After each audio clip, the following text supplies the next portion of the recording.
It may just be taking its little minute that it likes to take, but I'm not Yep. seeing anything yet.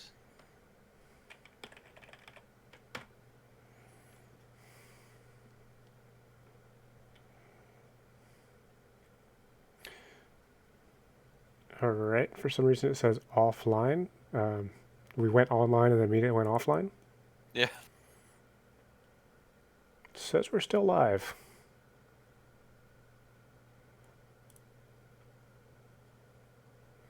Yep, there we go. I think it was just fighting. Okay. Yep. There we go. Watch now.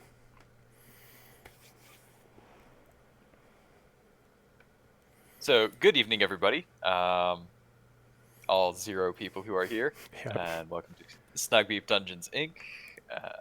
For our Clash stream. It does say Clash stream tonight, Tyler. Oh, did I Uh, did I typo? I'm a you did typo. professional. I am a professional. Uh, yep. Give me a second. I am fixing it. Also, do we want to change the color? Or is white Yeah. alright? White's fine. White is fine. Alright, should be fixed. But thanks to everybody who's tuning in. It's a little bit of a reduced crew tonight, seeing as most folks are playing in the upcoming Clash games. We've got Andrew, our illustrious, that still did not fix that. Oh my goodness, I am a professional, I promise. Is an excellent typist. I just want everyone to know that. But Andrew, who is our illustrious DM on Friday and Saturday, is playing, along with Sam, Jane, for those of you tuned into Saturday, and Unit 32 on Friday, as well as Colin and Meg, who are Anaya and Tomalus, not respectively, in Friday's game. And then a fifth that don't know that anybody actually knows, and we haven't had on stream yet. Yeah, So he's never been on stream as far as I'm aware. so He's they have Go ahead. they have locked in.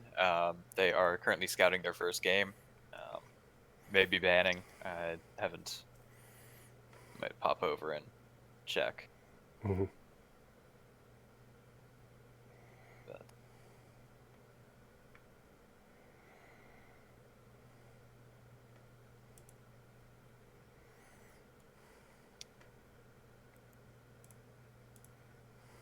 But yes, if you will bear with us through a little bit of silence and a little bit of wait, there should be some. I'd hesitate to say good League of Legends content. There should be some League of Legends content.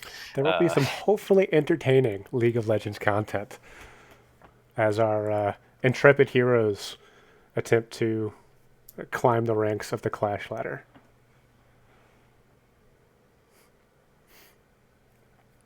Do we want to go ahead and talk about who's in what roles? Sure, if you know. I'm very prepared for this. I All right. So in the top lane, we have Colin. He'll be he's a usually plays bruisers up in the top lane. He's it's very a very Wukong solid. main up there, if I recall. Sorry, what was that? I said a Wukong main up top, as I Yes. recall. Oh, they are in champ select, so we'll see if we can't get a spectate off. Not quite yet.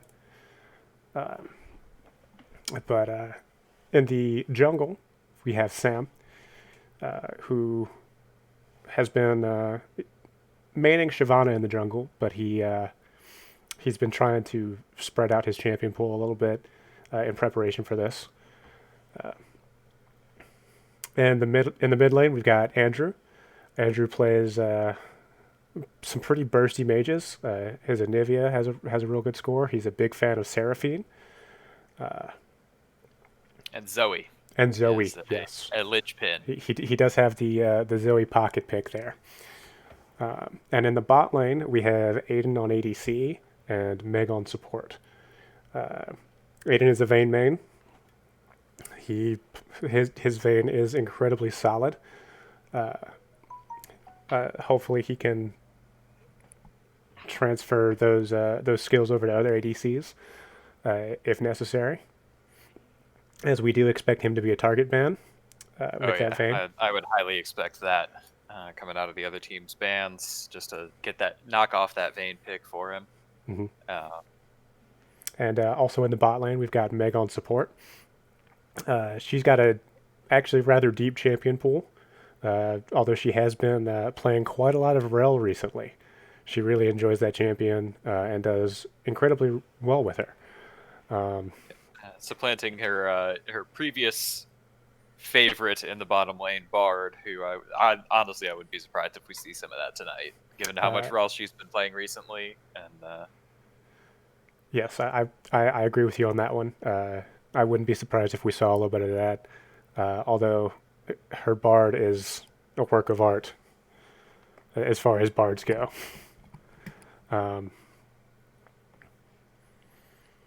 Those are our lanes. Lanes brought to you tonight by Bud Light. we will continue the shilling from last night that that hadn't been earned. Yeah, Bud Light, if you're out there, we'll take a sponsorship. Anheuser-Busch, sorry. I got to get the company right. They are still in Champ Select. Again, this is a... oh, I just blanked there. This is a draft pick, so the Champ Select could take a little bit of time. What with all the bans and picks going on. Picks and bans. So, which lane are you most excited to see? Which lane do you expect us to see the most action in? Those are two very different questions, Tyler. Well, answer them both, one after the other, then. Yeah. The lane I'm most excited to see got to be, chat's taking the words out of my mouth. Bot lane, Aiden Meg, ADC and support, just in terms of what they could do. I mean, I've spectated a number of their games leading up to this, and they can do some ridiculous things. Great communication, great roams off of Meg into the other lanes, and Aiden is great at holding down while he's a little bit exposed without his support there. Expecting the most action, clearly top lane. I mean, it wouldn't be Clinting. He's going to go is very aggressive. You are not wrong there. I do expect there to be a lot of action in that top lane. Yeah, whether or not it'll be good action remains to be seen, but there will be action. Fair. Very fair point there. I do want to say to anybody in chat, we are absolutely new at this whole shoutcasting thing, and as you can tell, we don't actually have anything to cast right now. So if you have any questions, comments, concerns, funny anecdotes, please feel free to supply, and we will do what we can about getting you answered, responded to, or the assistance that you need. My sister just sent me a text. Apparently, I am breathing very loud, so thank you for that, Alyssa. Shout out to you. And I will attempt to breathe softer. If at some point you just stop, I understand. Yeah, I'll just hold my breath. If you hear a choking sound, don't worry. I'm probably just dying. It's not like I have Andrew's phone number anyway.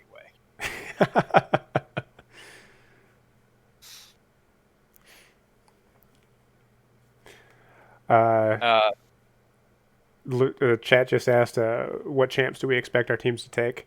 In the top lane, Colin's been playing Wukong as usual. I've also seen him break out the Renekton recently, so that might be a little shake and bake going on up there. Okay. You want to go ahead and take mid lane, Tim? Yeah. Mid lane. Andrew's in mid lane. There's a solid chance it's going to be Zoe, Seraphine, or Nivea. Though my understanding is he hasn't been doing so hot on those this season. as far as getting mains banned, there it seems like Aiden with his Vayne one trick is a good chance, or has a good chance of getting at least one of those. Um, Also, Andrew has done a little bit of research, and he thinks that they're going to start to ban Anivia out because both Colin and Andrew have incredibly good win rates on those two champions. well, that one champion, just an idiot, right? Fair, yes, it is just Anivia, yes. Two people, one champion, excellent win rates. Funnily enough, I've actually done that. Me and a friend, we decided to play two champions, one controller, or two players, one controller, as it were. I took the mouse, he took the keys. We absolutely steamrolled. Of course, it was Darius, so take that as it is. Okay. Okay. Looks like they are getting into game, so I will go ahead and hit that spectate button. So we'll be able to see these bands. The picks and bans. Picks and bans. Okay, so it doesn't show us the bands, but I am seeing Wukong, Colin on Wukong, and Andrew on Zoe. Yeah. Actually, everyone appears to be on their mains except for Aiden, so I'm assuming they banned out the Vayne. On the other side there, we've got Aatrox, Diana, Ashe, Olaf, and Maokai. I expect that to be Aatrox up top, Olaf in the jungle, Diana mid, and then Maokai Ashe bot. What do you think about our matchups here, Tim? Well, I think that those of us who are watching the stream can't see the right-hand side of the screen, so we can't get a good look at that opposing team. Good call. Good call. Sorry, I had that kicked off due to attempting to hide everyone's name. But gotcha. I guess we can't really do that, can we? Give me 1 second, I'll get that fixed for you.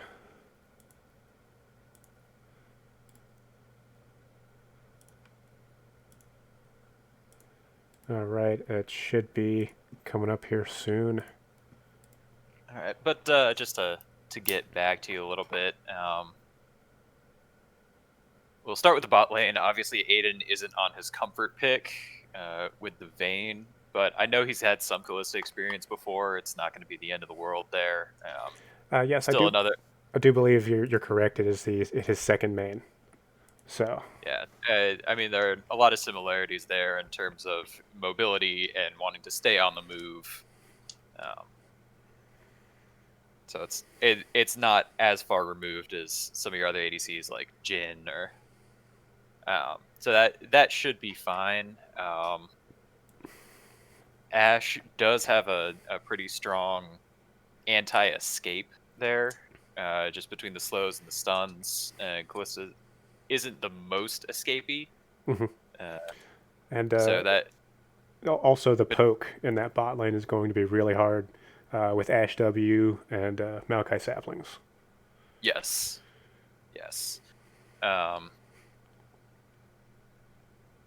So it could be a little bit rough down there, but I think they can at least hold pretty well. What are we thinking about mid lane Diana versus Zoe? Well, without a doubt, Andrew is comfortable on the Zoe.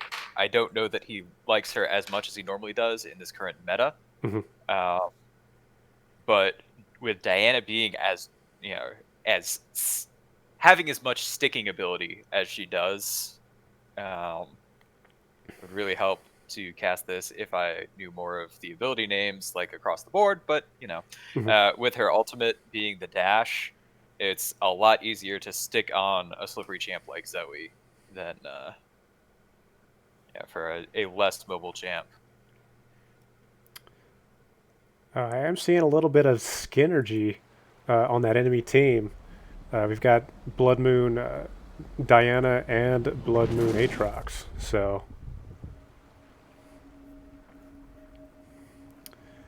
directed camera is showing us absolutely nothing right now. I love it.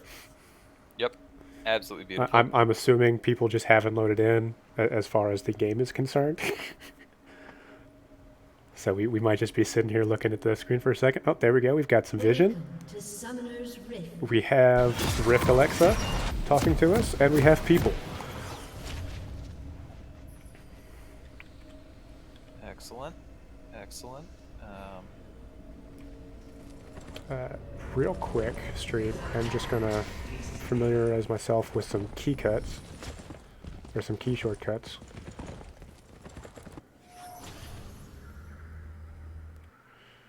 Seconds until minions spawn. Right. Alright, Starting it does look items. like- Go ahead.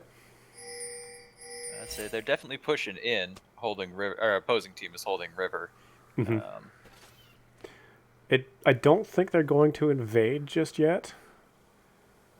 No, I don't think so either. There's also been vision down. Mhm. And some pings down there, so I think there's at least awareness. Minions Yeah, have looks like spawned. Aiden's already taken a little bit of poke from the saplings as well. Yeah. But yeah, looks like everyone's just taking up defensive positions. Going to give their junglers leashes.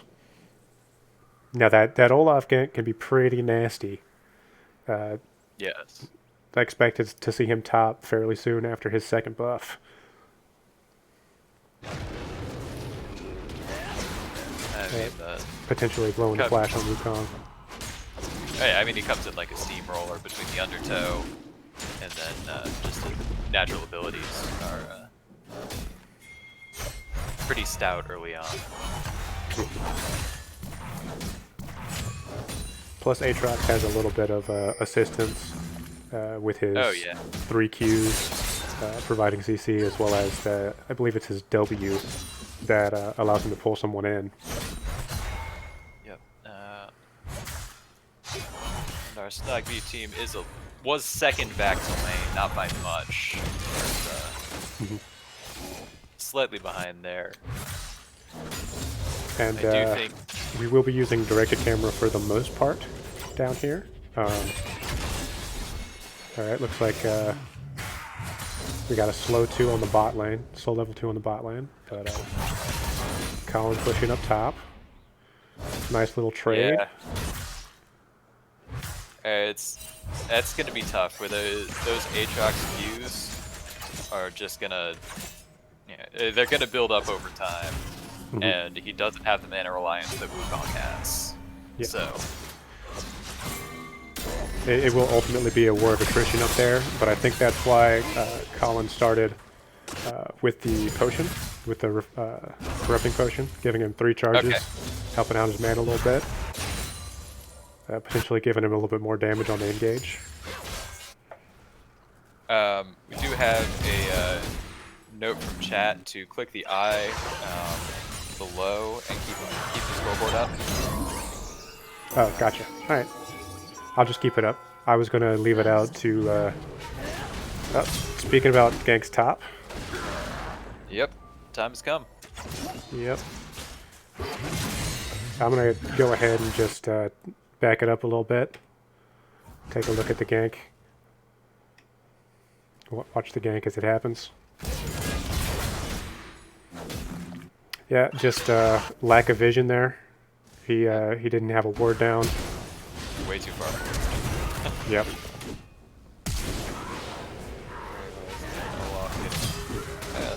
They got the flash out of Colin as well. So all in all, not a great trade top. Correct. Yes. He did go flash for flash, but Oh, did he? I didn't catch the second flash. yep. Colin flash and Aatrox flash. Okay. I think he was trying to secure the kill. However, he is pushing up without a ward again. Oh, this could be rough. Okay, this is going to be rough. Yep.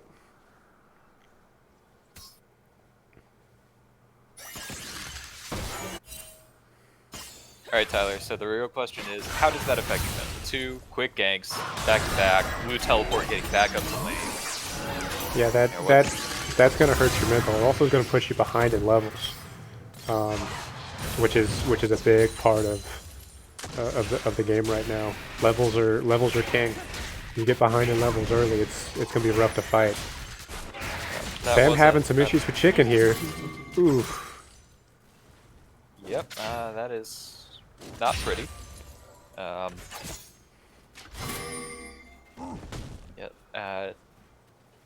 Yeah, just as promised, not necessarily the best league play, but we're You sticking know, with it. everyone kind of underestimates the damage of the chickens every once in a while. They're kind of a rough camp.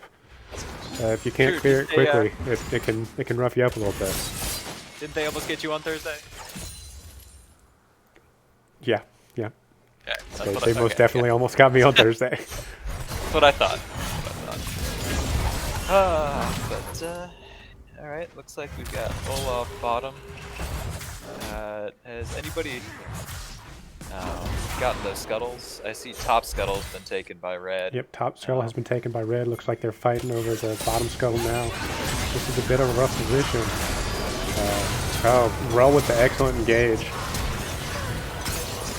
Zoe was a little bit late to this fight, but let's see if she can't make something here. It's a 4v3. Flash is blowing everywhere.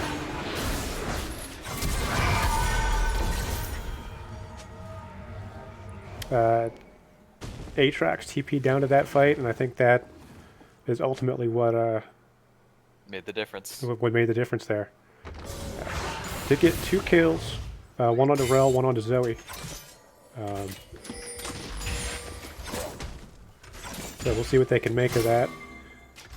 As far as the farms going, top lane, Colin's actually ahead in farm. Might make up for that couple of kills that the Aatrox got up there. Not at this point. Not at this point. It's not going to fully make up for it, but it might help a little bit. We got a little bit of a roam from Wukong coming down on mid. See if we can't get a little bit of action there. Engagement at Dragon. Sam's in a bit of a rough spot. Got Mid lane definitely moved there. Causing Olaf to back off. That was good map awareness from Olaf. We do have a 5-man dragon here at the 7-minute mark though, and I don't think there's much red team can do to stop it. Nope. At this point, you're going to see Aatrox pushing up top, trying to get a couple of turret plates if he can to make up some of that lost gold. And really the others are going to be holding down. Diana pushed people away in mid as well, it looks like. She's returning base, but it's really top that I'm concerned about right now in terms of losing position. Yes. I think if I were in Colin's spot, he did the right play, roaming down and helping the team out, because I don't think he's going to be in a good spot to fight that Aatrox anytime soon. So he's got to get what he can done on the map. Oh, absolutely. It's just got to be a shift from what can I do here to what can I do for the team. Mm-hmm. And ultimately, I think Wukong's job, once we hit the team fight stage, will be to dive in on that Ashe and make sure she just has a bad time. Yes. Kind of similar to the bad time he's having now with Aatrox. Yeah, that's a little rough. Blew his ult to defend himself, scare the Aatrox off. Oh, he's staying. Oh, he almost got him with the monkey jukes. Yep. Aatrox wants to stay. He does. If he ends up staying though, the monkey's got the burst to potentially take him down from that low life. With his dash and with his dash and Q Sheen, Q yeah, because he does have Sheen there. Yeah, you're right. Shyvana coming up for the gank. Got seen by a ward. Yep. On her way up. Olaf is did also on his following, way. Yep. which is, yep, got the pings coming out about that. I will say we have excellent movement from really both teams right now. We've seen some pretty good map play from both teams. Yeah, absolutely. People getting where they need to be and anticipating where they need to be.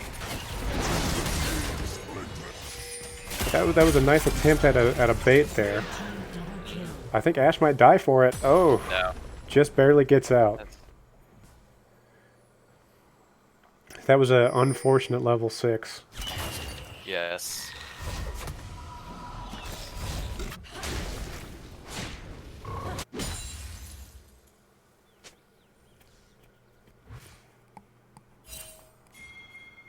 And we see Ashe picking up the Gale Force. Hmm. Oh, while they were fighting down bot, what we missed was Olaf soloing the Herald there.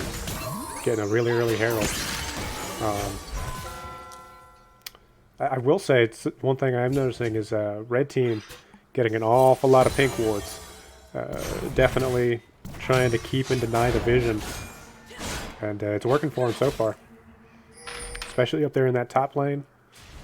Wukong hasn't been able to push out because he hadn't been able to see nothing. No, and especially with all the map play that's been going on for both teams, the more vision you have, the better you know where to be and where not to be. Oh man, this directed camera, there's fights everywhere going on right now.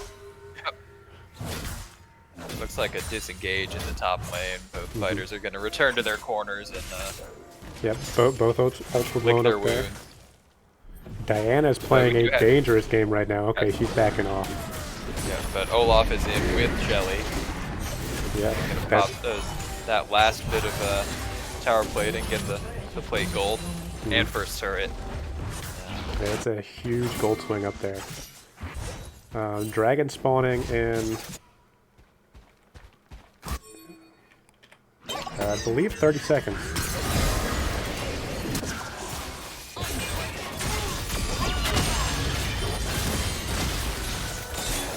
This is a bit of a rough engage. And it was a great engage, but Aiden wasn't following up.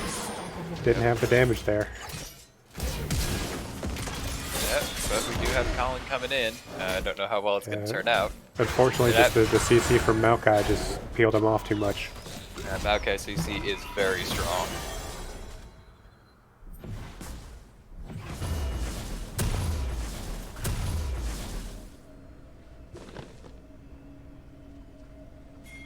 We're starting to see items completed on red team well before their counterparts on the Snogbeep team, unfortunately. Yes. With the 2-to-9 kill ratio, that's not wholly surprising. No, not at all. I'm pretty much seeing what I've expected out of the items on red team. We got a hard engage coming here from the Rel and the Shyvana. Unfortunately, there's just no damage there to back it up. Double kill. Yeah, it's Olaf sending out the GGs in all chat. A little bit of disrespect there. yeah. Unfortunately, it's a little bit premature. But if things continue as they have been, that was not a great engage. Both of the primary damage dealers in Zoe and Callisto weren't in that fight. So I mean, Rel and Shyvana. Shyvana's got a bit of bruise to her with that AP build she's starting on, but just not enough items really at this point to be a main damage dealer. Same thing with Wukong. He's got the burst between the Sheen and his Q, but without the sustained damage from the Callista or the Zoe burst to really pop somebody. Well, this is just an unfortunate dive. Yeah, four people died in the turret pod. That's not what you want to see. Yeah, going back to that earlier team fight, the engage from blue team was fantastic. They got Shyvana in there, got the Rel in there, got stun on I believe 4 people. But you know, like you said earlier, without the damage, you know, they can't really expect to get much out of it. Now they might get this tower for plate falling. Oh nope, Yeah, they did not get the last plate worth of gold. Nope. Unfortunately, that is a small reprieve in this kind of maelstrom. Alright, yeah, the shutdown. We're getting some shutdowns. and we do still have Wukong pushing top. And it did take the mid turret while we were at this. Tier 1. Yeah, I think she's about to come in behind the Wukong. Unfortunately, in the 4v4, just got everybody got blown up.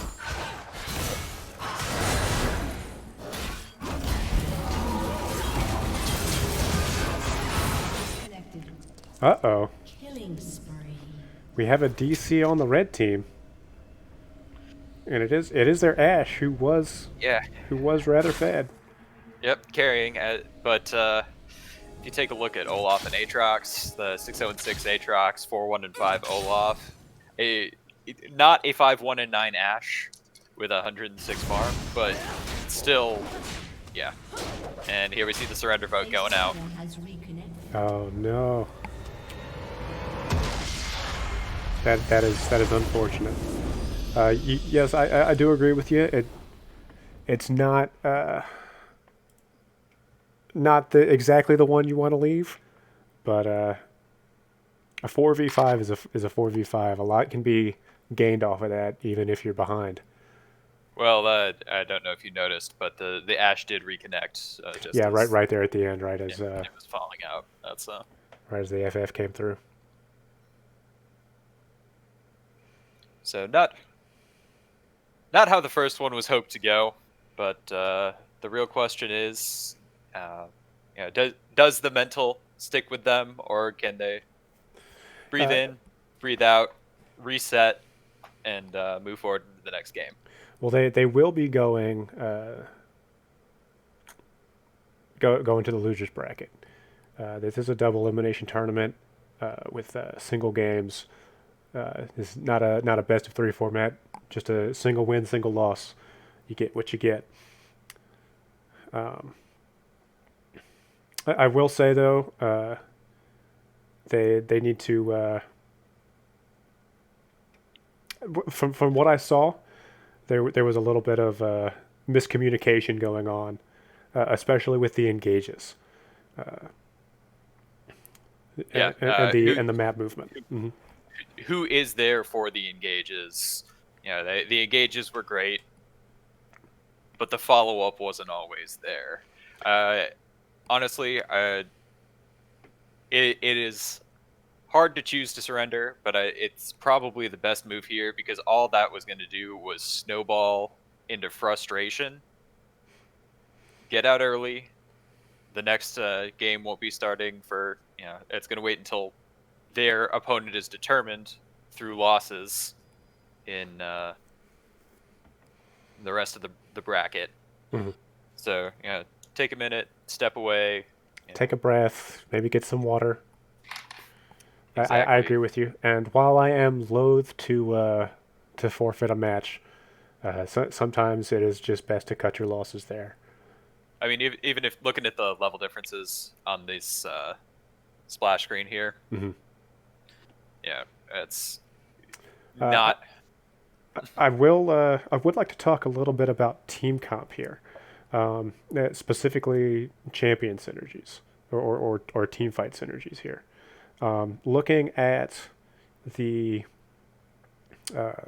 red team, they were very much an all-in team. They were going to pick 1 or 2 people and make sure they don't get to play. And I feel like they did that really well in the team fights that we saw.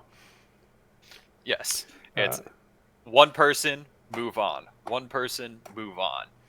Yes. And we see something kind of similar. Kind of similar from the blue team, but I feel like there's a little bit more of a kind of a potential poke out situation going on there with the Zoe and the Shyvana E's. Yeah, because AP's Shyvana E will poke somebody out pretty quickly. Yeah, I mean, unfortunately, on the other side of that, there is the Olaf Axe. The Maokai saplings were hitting pretty hard by the end there. Mm-hmm. Yep. So that is a fair point. it's not a red team didn't have a comp that was wholly outshone. I think outshone In the, would work. Yeah. outshone in the poke. Hmm. Yeah, and Ash obviously. That's that's staring me right in the face. If you want to talk poke, Ash. Yeah. Uh, I do believe that these two comps were incredibly similar, um,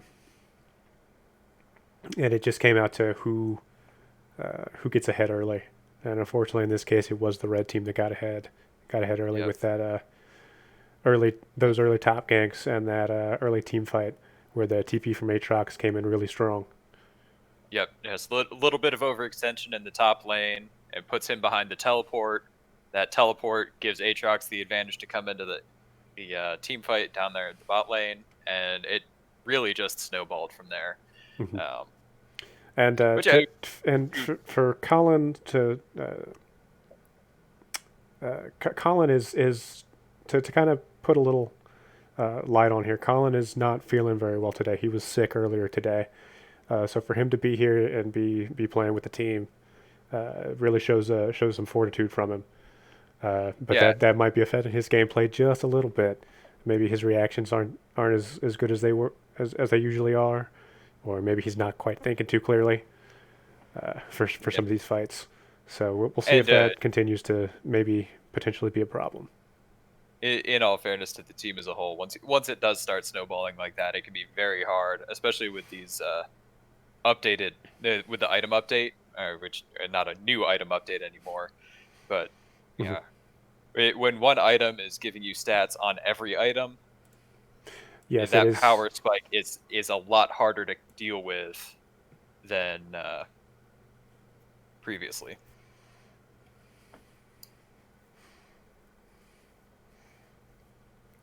Yeah, and we're seeing a couple of them here in chat. Welcome, guys. Hello, hello.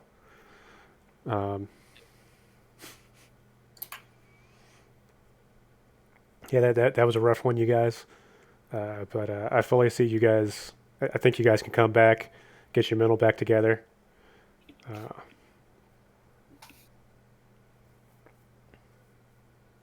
Got faith in you guys. Kick it up a notch. Bam, like Emerald.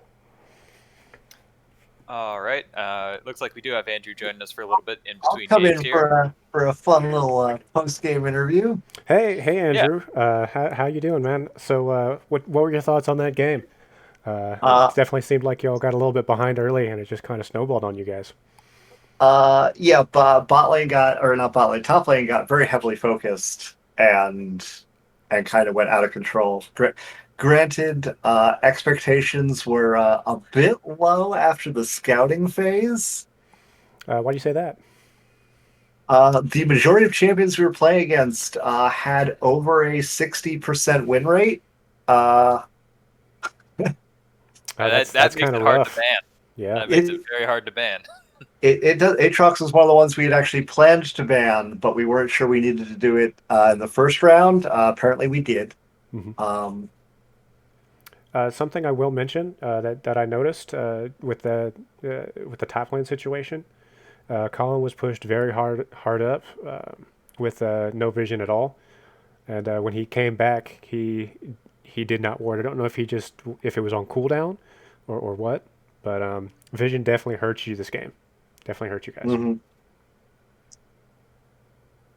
Yeah, I'm impressed with the detailed commentary analysis we're getting out of you guys. I was listening in the post game, and it was very LCS quality. I'm most impressed with what you guys are putting out here. Thank you. We're Don't doing watch. our best. We are we are professionals here. Don't watch the start of the stream. Please do not watch the start of the stream, the stream or the stream. Any of them. I think the part that I found most interesting in that game was I'm still trying to figure out why they banned Talia. Because basically the first round of bans were we banned Galio. Oh, yeah, who we banned? Go we through banned the bans for that game because we were not able to see the bans. We just saw the picks. Yeah, we banned Picks, Udyr, Galio, and Shen. were our opening bands. They banned Vayne, Bard, and Talia. Okay, so Okay, they the saw Vayne- they saw the vein. You all expected that coming. The Bard band surprises me a little bit. Yeah, I think it's Hey. just because of the mastery that Mhm. that Gallium has. I think they still consider that worrying, where she has one pick way out in front of the others as far as mastery goes. She definitely has put a lot of time into that Bard, Uh, but kind but of I'm recently I'm has still let trying to it figure fall out to the Talia wayside a little bit. because I know no one else on this team plays Talia, and my Talia stats are not that hot. So I'm really curious what it was that triggered them about that pick. It might be the fact that you have games on Talia, and it could be that the Diana is not comfortable playing into a Talia. I know I would That not would be comfortable doing it as a Diana. that would be my thought. It's a personal preference more than anything else. That's what that feels like to me. Because Lion Zoe threw ended up much worse for them. Because as I said, I was winning my lane. It Yeah. just I wasn't winning it hard enough for it to matter with what was happening everywhere else. Yeah, but we have had Sam join us. Welcome. As well. I'm sorry, why am I welcoming you? Hello. How's it going? welcome. We started real strong. Yep. Yep, You know what? but- You're getting the bad stuff out of the way early, Yeah. and you're about to come from the bottom and get here. Yeah. What a lot of people don't realise with Games of League, and this is what, like someone as good as myself can tell all of you guys out there that have seen such an amazing jungler as myself play, is that when you start Clash, one strategy is to, in your first game, just get absolutely shit canned. That sets your mental up for non-stop victories after that, because you feel real good about yourselves. And then what you do is you get smurfed on for game 2 by people that say they're in bronze but they're actually challenger and waiting for that one. And then it's going to be good. I'm looking forward to seeing what I pick and then feed in game 2. So I'm excited. How about you guys? Speaking Yeah, of feeding, we saw you feed the chickens there, Sam. Any comments on that? Mate, I have comments on that? Yes, the comments I made was I did it and went, oh my god, I'm so fucking bad. So there you go. That was my comment. I suck. Yeah. I don't know what to tell you guys. Just if it makes you feel better, do remember that Tyler fed the chickens on Thursday. So I you are almost not fed the alone in chickens. I almost fed the Nice. chickens on Thursday. To be fair, the Raptors are statistically the most lethal jungle camp. I actually fed the chickens because, and this is true, Ash put a vision pigeon on me, and it got in my head, and I forgot to click the buttons, and they just ate me. So that's good. That's an unfortunate decision there, man. Didn't like it. I got digged. I received all of the penis, and I deserved it. So Andrew was going over the bands. Y'all went over the first 3 bands. What were the last 4 bands? So second round we banned Kha'Zix and Nautilus, and second round they banned Lux and Brand. Lux and Brand. Yes. Oh, hello, Thank Meg. you, Meg. Hi. Hey, thanks for joining us. Thank you. So, So since we have another person here, what are y'all's thoughts on this first game? What do y'all think you can improve on? Maokai, playing against Maokai. Honestly, I did not expect that, and that is, I think, my biggest counter on every single one of my picks. Do you feel it's ban worthy? Maokai, if somebody plays him, there was no indication on their team. Also, guys, if you look, our matchup is posted. But there was no indication, of who really on their team was going to play what position. You know, the Aatrox looked pretty strong, so we were pretty sure they were going top. But the mastery and match histories were a little bit nebulous with respect to position. There was no indication that Maokai would be... For our records, and for a stream to be able to commentate, here you guys go. Here's the scouting info of the team we'll be playing next. I'm going to pop back in the other channel. Thanks, guys. Thank you all for joining us. Good luck on your next game. I have a feeling they just flat out left and didn't hear any of that. Andrew's still here. I'm still here because I'm providing you the info on Okay. the next match. Also, so I can reference it if we get into game in case we have to change our bands around. All right. So I just take it you put it in the Snug Beep General? Yes. yeah, There we go. Yes. it's just in the general there. And that was the team you just played, correct? No, this is the team we're about to play. This is Okay. our upcoming scouting report. Yep, so that you can now, if you want to compare ours, I'll even put ours in there as well. Don't 'cause I worry believe- about yours. We know y'all Yeah, well enough. Okay. Yeah, we can. I was just by a viewer of the stream if Operation London Bridge is a thing. I will inform them that yes, I am British, but I'm also, just because of that, not privy to classified information, so I can't confirm that. But I will ask my friend James Bond and see if it is. Okay, right, I'm going to go lose another game, lads. See you in a bit. No, well, Enjoy.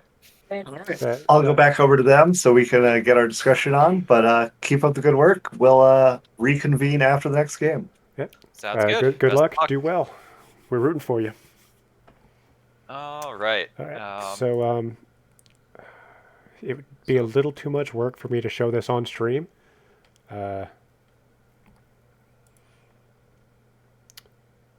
So actually,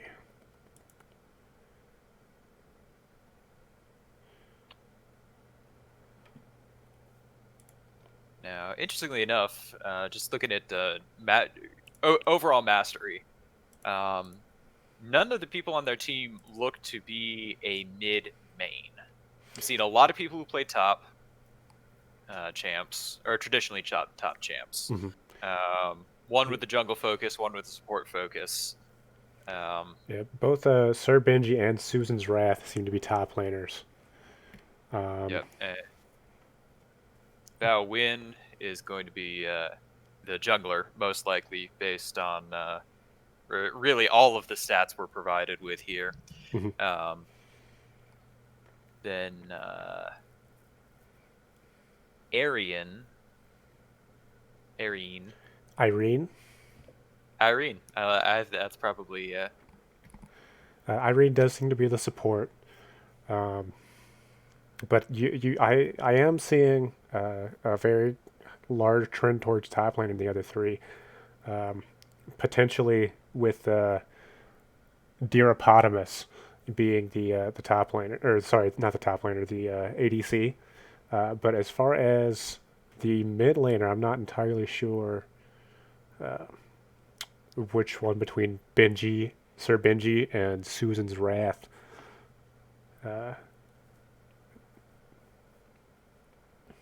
are there.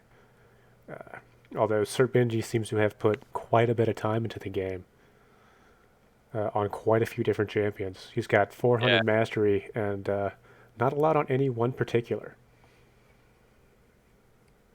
yeah. It's looking So that's topping out at level 7. So yeah, that's showing a deep champion pool. Well, level 7 is the top level. yeah. I'm looking at the points. Susan's Wrath, for instance, has over 400 points on Darius as his top champion, Gotcha. whereas Sir Benji has 89,000 points on Garen as his top champ. That being said, I do see a good couple of good targeted bans here for Darius, Garen, and Nasus. Yes, just given the play they've seen across the board. And obviously with Susan's Wrath dropping down substantially to that Yasuo after that threshold. I mean, really also, it might be worth throwing a ban on the Warwick for Bao Win. Yes. Seeing as they dropped down from almost 250,000 mastery to their next highest jungle is just over 45,000. Mm-hmm. So and given the previous champion picks of Nunu, Nocturne, and Warwick in Clash, probably going to be their jungler. Yeah, and I'm over here looking at the win rates panel now. And I'm seeing something very interesting on on Susan's Wrath, he's only played top lane. He hasn't had to play anything else this season. And he does have a slightly above 50% average on those champions, with Ornn being the exception at 0. Mm-hmm. And it's also something else I notice is the Warwick ban on Bao Wen might not Oh, exactly yeah. be the best idea here, Um, given yeah, he's only got 2 games on it. So that but that's a 0% win rate with a 1.9 KDA. Mhm. The Deeropotamus has also apparently played a little bit of Warwick, winning 2 out of the 3 games. Mhm. I'm still having issues determining who's going to be the mid laner here. Yeah, it is. My guess, honestly, maybe that it's Deeropotamus, because there are a couple of mid lane games in their match history. That For might the be a Flash. decent chance, but he was also the only one that's got an ADC, except for I guess there is that Kaisa on Sir Benji. Yeah. So theoretically, it could be a Sir Benji ADC with Irene support, Deeropotamus mid, Bao Win jungle, and Susan's Wrath up top. I think we can be pretty confident about Susan's Wrath up top and Bao Win in the jungle, and then Yes. Irene on support, just based on what we're seeing. From what I'm seeing, it looks like Sir Benji is a very heavy flex pick. It looks like he can play almost any role, which is excellent for solo queue, boys and girls out there. But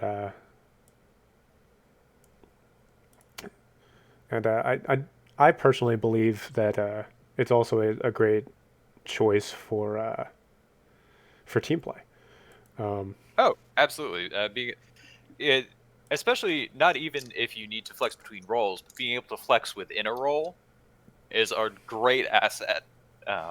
It opens you up to take counter picks. You can pick later in the draft order. You don't have to worry about getting that targeted ban, where you have your one trick champ that gets banned out. You're stepping down heavily in quality.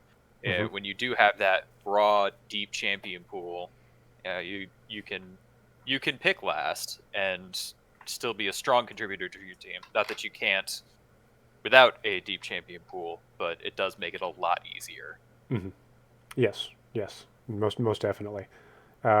Also, looking at the most recent games, I see Deeropotamus and Irene are both appear to be support mains. And again, I'm not seeing too much as to who would go mid. Again, maybe Deeropotamus. You might be right there. That's what I'm thinking. That with 2 support mains, not to typecast, but I've seen a lot of support mains try and either overlap with the mid position with aggressive support picks like Lux or Brand that can do well in both the mid and support positions, or just playing a bit of a softer mid, not expecting to win hard in that lane, but to then contribute solidly to team fights with good AoE, CC, etc. later in the game after holding the lane rather than winning it. Mm-hmm. Yes. Also, I have seen quite a few support mains, obviously switch over to ADC as well. It's a little bit of a different play style, but they don't have to learn the lane all over again. True. A lot of the knowledge does carry over, even if the skills themselves might not. And honestly, if you know what you want from an ADC, you know what you should be doing as an ADC, in theory. Mm-hmm. Also, one thing that I'm seeing that definitely is looking good for our team, for our boys in blue, as it were. Yep. Is that everybody on the opposing team, except for Susan's Wrath, has an incredibly negative win-loss ratio, and Susan's Yeah. Wrath is only barely positive.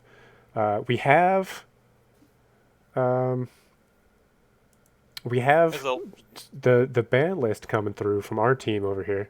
We've got Nasus, Darius, and Ari coming well, through. I think they are still scouting, I believe. So I think these are hypothetical bans. Mhm. It may not end up being what is finally banned, but Also what we're thinking looking at. about Ashbrand and Nunu, which is interesting. They're not even thinking about the Garen. Well, as you said before, with 406 mastery, it's going to be hard, even if you target ban Sir Benji off of the Garen that he has the top. Granted, Susan's Wrath does have it, Yes, but it may well be that Colin feels comfortable playing into a Garen. I feel like that might be part of what's going on. Colin's champions, the kinds of champions that Colin plays, do tend to go very aggressive early, and should be able to scrap with a Garen. Thoughts on the Ash brand and the Nunu?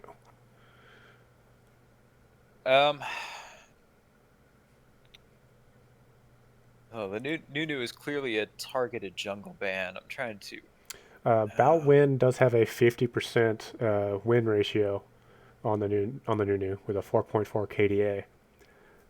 Yeah, it definitely good contribution. And the Ari, obviously, for Irene, who is only showing his. Actually, that could well be our mid laner in Irene, because she is they're only showing Ari in their clash history. So. Fair, very fair. So geniuses that we are, it's probably Irene mid. Honestly, like this entire really, scouting has kind of thrown us for a loop here.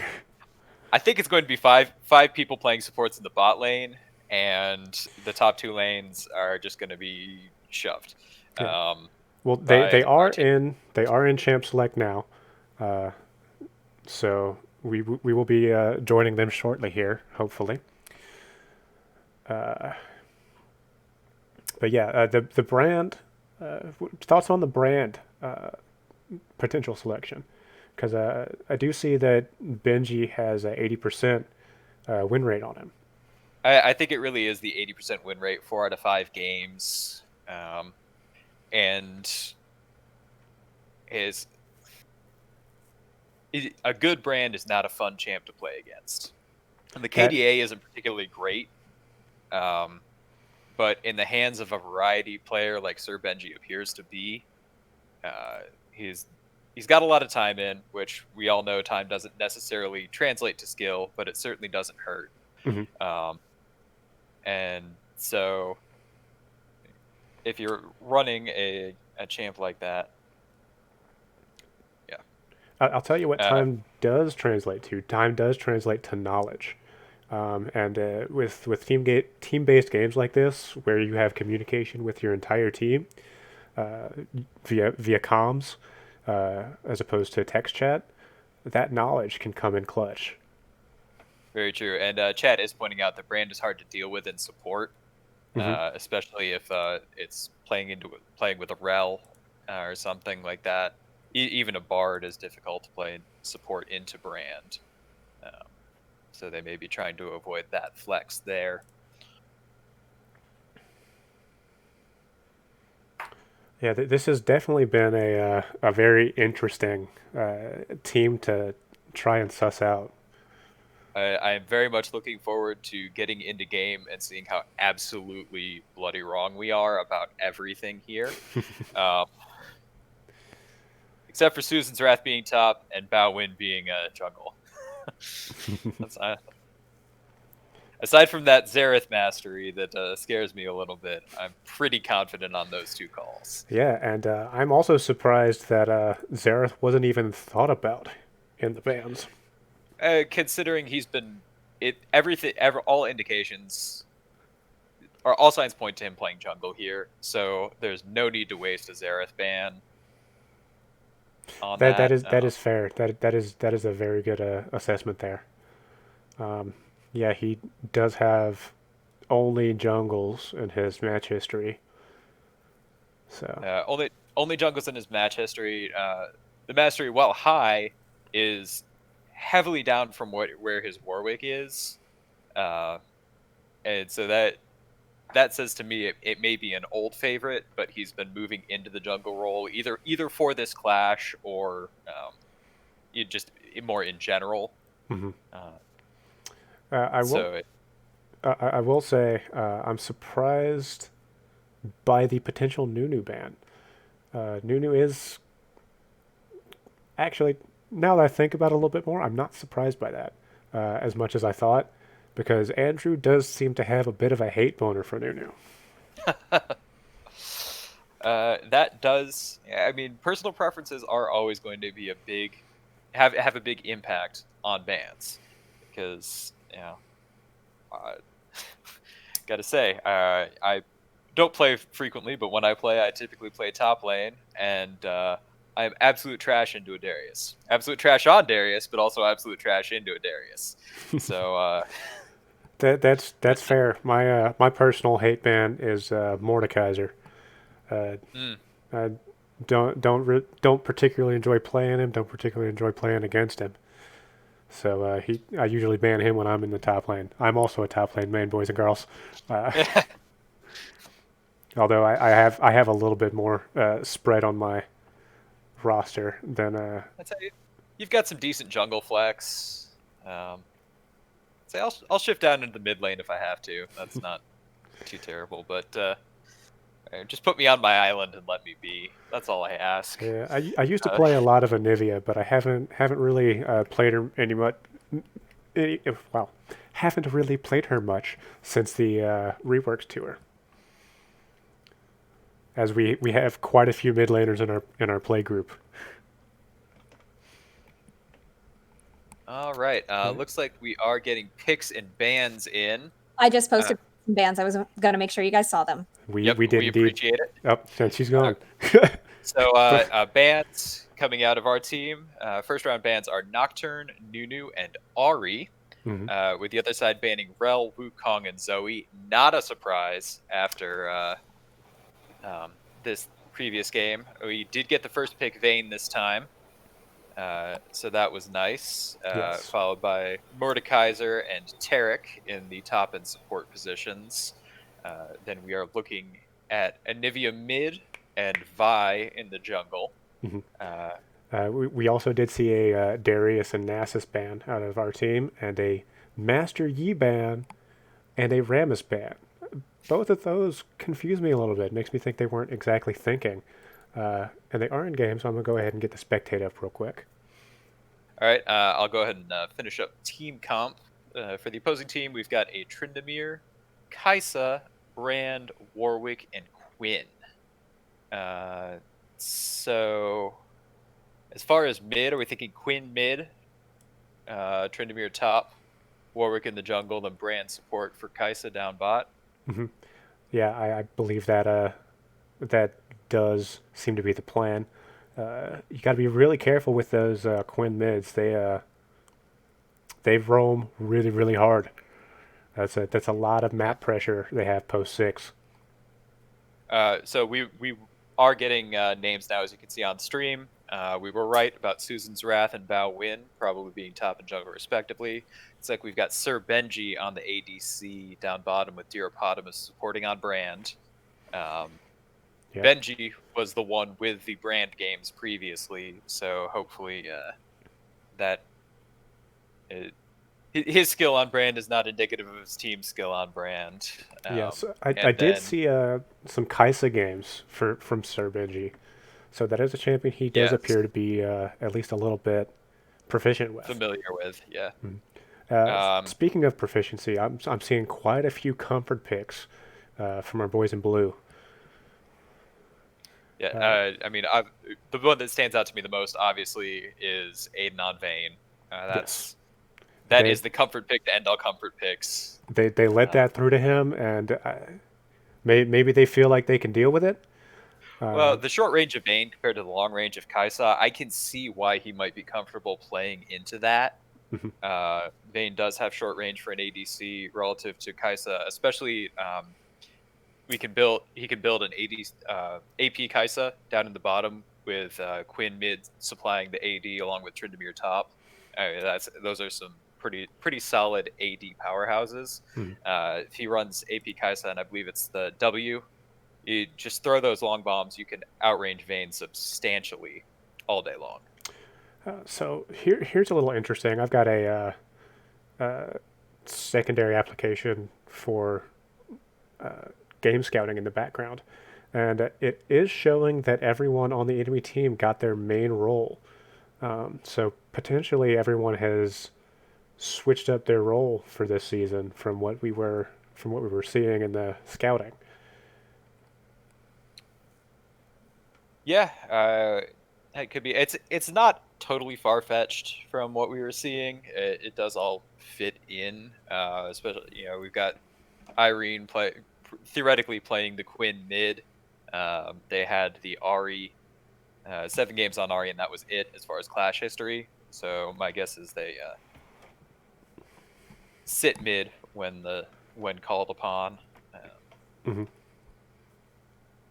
Then. One thing I would like to note, Taric and Anivia, again, both incredible comfort picks, as well as that Vi on Sam. But Mordekaiser, I have not seen Colin playing a lot of Mordekaiser recently. So we'll have to keep an eye up there, see how he does up in the top lane against Tryndamere. The thing that I don't know if you noticed, and this is somewhat negated with the heavy mobility of Quinn, but there's no TP on the enemy team. Yes. I actually did not notice that. Sounds like Tryndamere is looking to try and negate some of that healing from almost said Maokai. From Mordekaiser. Bringing the ignite instead of the teleport. And a lot of people underestimate the damage of ignite, especially in the early levels. I believe it's something like 250 damage. Let's see if I can mouse over it. Oh, it's 70 damage. My bad. But that's 70 damage when total HP is in the realm of 400 for a tanky champ. That's a sixth of your health right there. Yes. It's a very good cleanup. Just for edification, how much health does Colin have on Mordekaiser right now? Let's check that out real quick. He has 655. So it'll be taking about a tenth of his health. Yeah. But also reducing that healing. Yes, reducing the healing you could potentially get from the W. Again, we're seeing fairly passive starts from both teams. Not even really any aggressive warding. Just a safety ward for bot lane. And the bot lane try to make sure they don't invade via the tri-bush. Got the enemy missing ping up top, but Tryndamere is now here. So we know this, that Warwick started on the blue buff. Ooh, lots of poke damage coming out from that. That Quinn. That Quinn. That could be a tough matchup. Just with Anivia's reliance on her spells and not having the early game burst, especially until you get your icicles. Yes. Yeah, once she gets her E, it's the trades are gonna be a lot more even. But those level 1 trades with Quinn, between sending out Valor and following up with autos, it's going to be tough. You can already see he's used his potion mid. I am noticing again that Colin up there in the top lane is pushing up without any wards. If he doesn't ward soon, that might come back to bite him again. Quite literally, as Warwick's Q is a bite. Takes a chomp.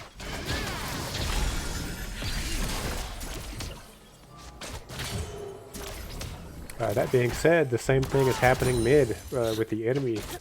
Quinn.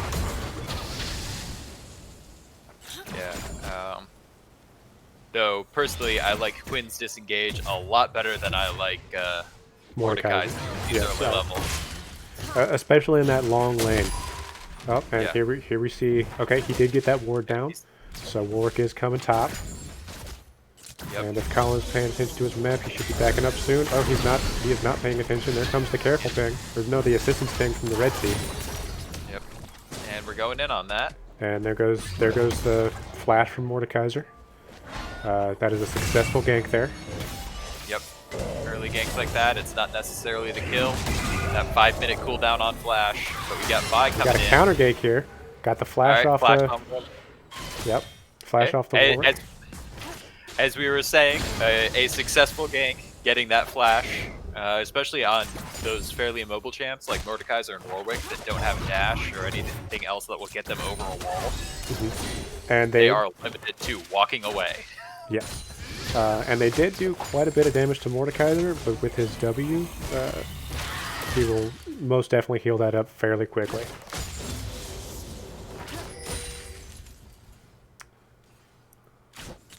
Looks like blue team took the top crab, and red team is currently taking the bottom crab. Has taken. Yep. It is now taken. Looking at farm here, Mordekaiser with the hard shoving is well ahead of that Tryndamere. And the same thing can be said for the opposite side in the mid lane. I mean, with Quinn just hitting Anivia back underneath the tower, it's Some but decent there's burst that coming out from that Anivia there. and But that landing explosive the damage Q. we were talking about. Yep. Between the Q and the E. So, one thing that a lot of Anivias don't do, and I know Andrew is one of these, they do not take Anivia's wall until post level 6. Now with a jungler like Warwick, who pretty much just runs at you, especially with his flash down right now, do you think he might consider taking it early? It definitely seems like a reasonable pick, especially Ooh. And that was a well good countered. ward. There was a ward in that tri-bush, saved them, and an excellent counter gank from Vi there. Yeah, much better start than last time Yes. already, both with the gank being fended off top and then really fended off bottom as well. And Oh. looks like we got a kill mid. I'm gonna as, back up and watch that yeah. for a second. Yeah, give us a little bit of a rewind. We got Vi coming in. Yeah, Vi came in, ganked. Quinn used her escape Yeah. ability to dodge the Vi, and so Andrew landed the easy Q and bursted her out. Aiden showing the mechanical prowess on the Vayne there. Yeah, I mean, there's a reason we were expecting it to be banned every time. Warwick is attempting the sneaky dragon. We got a TP in from Mordekaiser there to fend him off of it. And a potential So gank down things bottom. Things coming down from red. Yep. And we have Quinn. Quinn with her Valor. Ooh, this is an interesting fight. I don't know about taking that fight there, Call. Yeah, You had your support going. Didn't have much CC to follow up on that. And you were very low. Looks like there might be a dive coming down here. Yep. Oh, the nearsighted on the Valor Q or the Quinn Q. Yep. With Warwick taking the dragon at the same time, we do have Anivia coming in, but I think that'll probably be too little, too late. She will walk over a ward right now. Kaisa very low on mana. Oh, that was a great stun by the flash. Brand there. Yes. Vi is coming in with the potential Q. That's the heal. All right, I'd call this a successful gank. Got flashes, heals. Yeah, definitely a good rotation after that 3v1 against the Vayne. I will say something that went rather poorly there was that teleport to the Dragon Pit.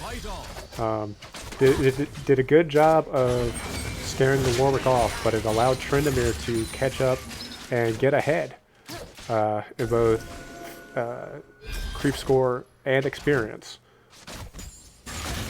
Yes, and ultimately, unfortunately, between the Drake being taken by Red and the teleport being used, the Dragon was taken, teleport was used, and Colin got the death.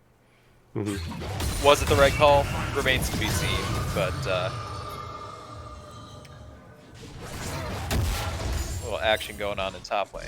Yeah. Now, I would like to bring everybody back to pre-stream, where we said, and so far it appears rightfully, that top lane is going to be seeing the most action. That is fair, although this bot lane, we've got parties going on in the bot lane here. That was a failed dive from the Warwick, but they managed to turn it around, go 1-for-1 in the 2v4. Ooh, again, that blind coming in clutch. Excellent stun on the Vayne there, or from the Vayne there.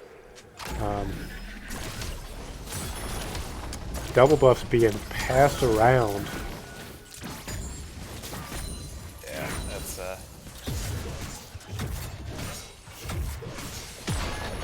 I will say, Colin is again pushing up without vision.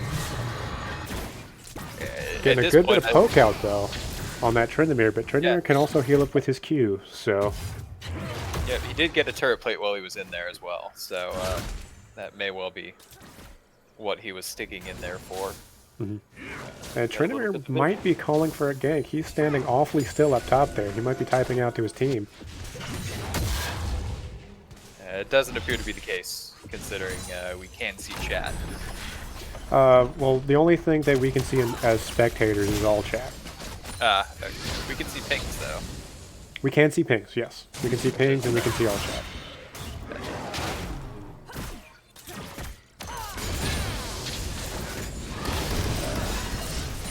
Speaking of seeing things, I'm seeing a potential big fight top. Oh, yeah. Vi chasing, or Quinn chasing Vi, chasing Warwick. Got 2 flashes thrown there. Mordekaiser is doing well to hold off. Yep. Tryndamere, that was an excellent dodge on the. Oh, hold on. I'm sorry. I thought Warwick ulted there for that Mordekaiser. He just held his Q to go around back of him. Yeah, that gank was an excellent idea on Sam's part up until that Quinn showed up. The Quinn roams really, are coming in strong. The Quinn's mobility here is really putting a damper on basically every lane. We saw her down at the bottom for a couple of exchanges before, now up in the top. And she's up about 15 in creep score, so...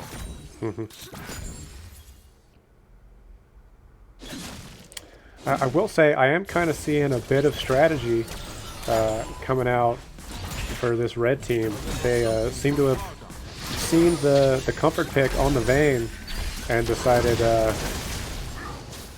they could just deal with it. Yeah. And again, again with the Quinn roams.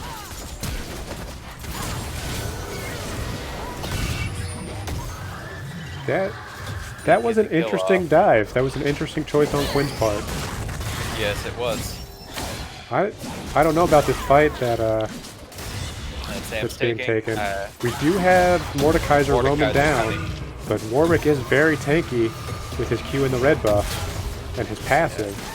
Anivia's flying her way over there, but she doesn't have boots yet, so she's pretty slow.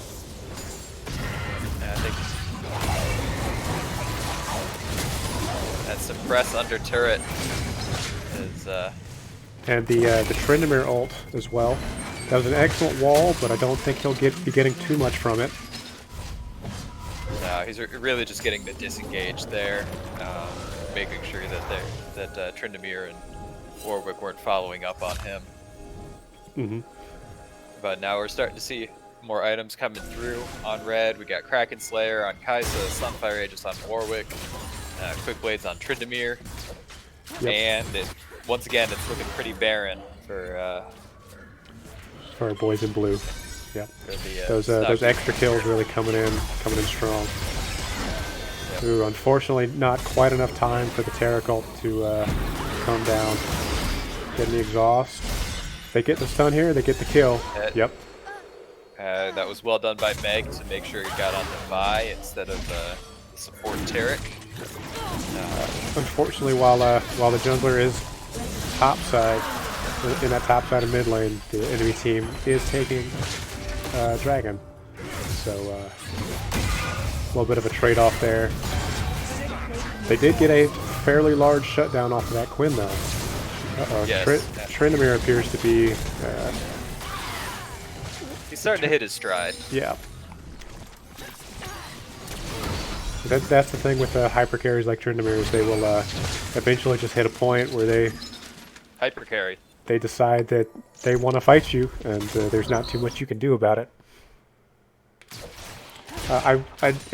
Correct me if I'm wrong, but I believe that Mordekaiser steals stats when he pulls you into his death realm. So That does sound right. Give me a minute to confirm. Aiden might be caught out here. Blew the flash, but I don't think it'll be enough.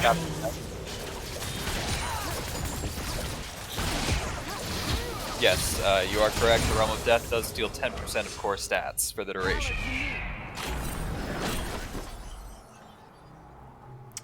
All right, and off of that roam, they're stealing the red buff away from blue team. Well, one thing that I have noticed from watching some of Aiden's games is the fact that he does tend to overextend in the once you start hitting the 15-20 minute mark and the support's roaming a little bit more, he's got a bit of laser focus on that bot lane. Yes, you are correct. He definitely. Egging Anivia, but getting the double kill on the Vayne. I do think that's the person you wanted on this game. Oh, absolutely. But going back to... Oh, sorry, they're fighting again. The Quinn wants it. The Quinn wants it. The Quinn does want it, and quite enough. And while we have that massive teamfight bot lane, that extended teamfight bot lane, we are cracking the Rift Herald top. Shelly hitting her head against that turret. But not finishing the turret, we've got Warwick and Mordekaiser in the Realm of Death. Vi and Tryndamere. Tryndamere looks like he's popped his ult. But Vi flashes away, gets out of that. Unfortunately, a death and a flash for nothing is not a fantastic trade. Yes, that Warwick actually was moving incredibly fast. I can't remember what item that is down there. That's the Sunfire Aegis. Yes. So it really is just the boots. Yes. I was looking to see if he might have. The excellent ult from Tarek there. Yes. Good job well to survive there and get the kill on the Vayne. Good cleanup on Vayne. Oh, Aiden picking a fight he can't exactly finish there. Once again, that isolation. He's reaching the point on Vayne where it is pop or get popped. And when you're by yourself against 3 of the enemy team, it's usually get popped. That was an excellent cue from Vi there. But yes, while very good, but it's going to cost, may well cost mid turret. Or they got the turret, but it did cost the Kai'Sa their life. The blue team starting to get some items, starting to look a little bit beefier. I can definitely tell that their communication has picked up a little bit, especially between this game and last game. Yes, absolutely. Looking worlds better than last game already. And no towers taken yet, but top and mid tier 1s are both low. Colin appears to be keeping an eye on the map. The second Oh no, she just barely got to him. That is. Yeah, the second they left mid lane, he backed off, started basing, just barely couldn't get out of there in time. Something you might not know: the last 1 second of the recall cannot be stopped by damage. It can be stopped by any form of hard CC, knockback, stun, silence. I guess silence might be considered soft CC, but he was not within that 1 second grace period, it appears. Must have been really close to it. Oh, without a doubt, considering when he started. Looks like we got red team taking another dragon, essentially uncontested. Yeah. Or wholly not even essentially, wholly uncontested here. Well, with the way things are going, blue team just doesn't have the vision to be able to even think about fighting that. No responsible way to fight that. Yeah. And I do like the idea of giving it up, giving up that dragon. Warwick with a little bit of BM there. Dancing just right in front of that enemy team. Ooh, that's a rough spot for Anivia to go at. But, well defended by Vi there. And well picked. Way to turn that around. That was an excellent, very well done. Excellent turn from the blue team. Feel like the red team might be getting a little too big for their britches there. Yeah, it's definitely some confidence from them. The real question is it overconfidence or appropriate confidence? As we all know, it is incredibly easy to throw in this game. Colin may be in trouble again. The sweeper, sweeper came out from Warwick, and we got him and Tryndamere both here. He is doing a decent amount of damage, but I mean, into the body of Warwick and Tryndamere with the heal. He did ult the Warwick there, which I think is the right call, as Tryndamere did have 2 levels on him, whereas did have a level on him, whereas Warwick was under leveled compared to him. But unfortunately, I think the Tryndamere just got too much damage through onto him before he ulted there. I see that, but if you look at the items, that is a good call. Warwick is 7-3 to Colin's 0-7. Yeah, and even to the Tryndamere's 2-1. No legendary item there. Not yet. I believe that that quiver is building into a Kraken Slayer, however.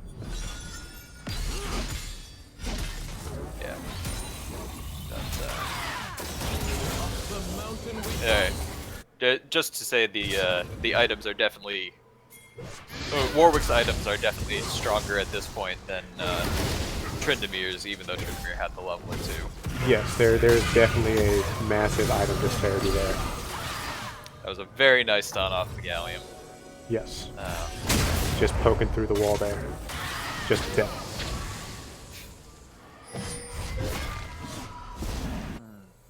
Listen, I'm playing to our chat here. We all know they were thinking it. Yeah. Looks like we have a little bit of an ADC off in the bot lane here. Aiden taken on that incredibly fed Quinn. Actually, I didn't even notice exactly how fed Aiden was. First person in the game to get double-digit kills. He has been the cleanup for just about everything. There were a couple of early kills on Vi. Speaking of killing and cleaning up, Warwick having to ult away. Ooh, that's an unfortunate cue there.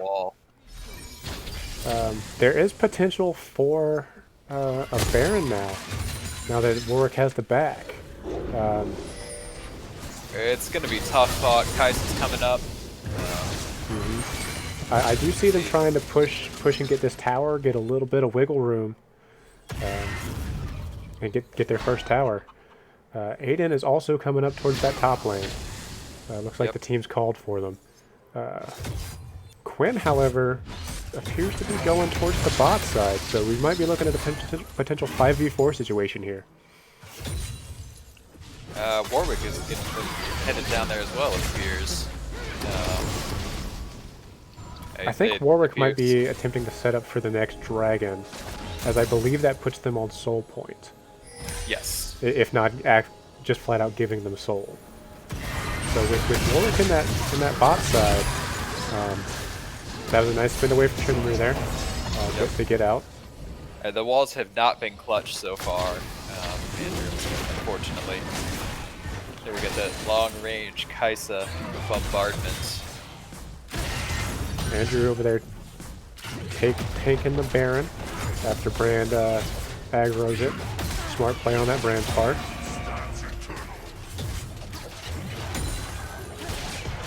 Alright, here. So Colin is starting to get to the point where he might be able to fight some people here. Might, but it's the lifesteal. Yeah, it's not. I was about to say, I don't know if he can quite push out from under the tower, but he can most definitely fight her under the tower. And yes, that does in fact give the Dragon Soul. That's all. Directed camera giving me whiplash there. Oh. Nice little flash finish from the Vi there. We do see the blue side slowly starting to come back into this game. I do think that part of that is the fact that they are playing significantly more as a team than the red team is. But will it be enough to stop just the heavy split push that's coming out of red team? That is the question. Unfortunately, the person who's probably going to be answering those split pushes is Colin on the Mordekaiser, who is unfortunately not so much underleveled, though it will probably be the Quinn he's going up against, so slightly under.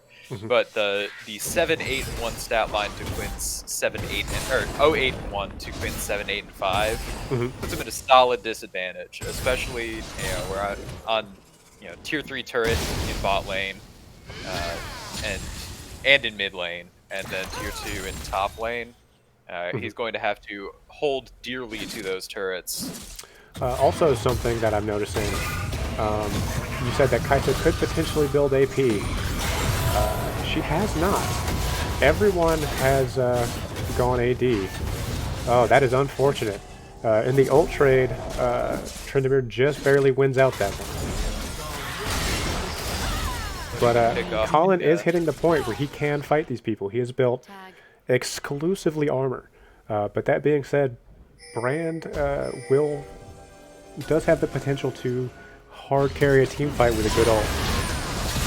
Yes, absolutely. Trying for a little bit of a cheeky Baron here because they do have vision. Their red team does have vision. They're attempting to turn. Okay. I like the turn. That was an excellent turn, and then they will continue to Baron. Anivia's here now to help peel off the enemy team. Now got the stun on the Brand and pulled the flash. They are trading the bot towers for it, though, potentially the inhib. Yeah, that's... Without that turret, this fight is not going to go well. That was a flash. But he did hold her off long enough to prevent the inhib. Yes, and did get the kill on the follow-up. So he did get the assist, yep. But now they do have that open inhib bottom lane, so they do have to be careful. Nobody's got TP, but with Quinn's speed, they definitely need to watch out for that back door. It could be troublesome, but on the other hand, there are Baron minions pushing up. We've got Anivia down in that bottom lane, pushing up with the Baron minions.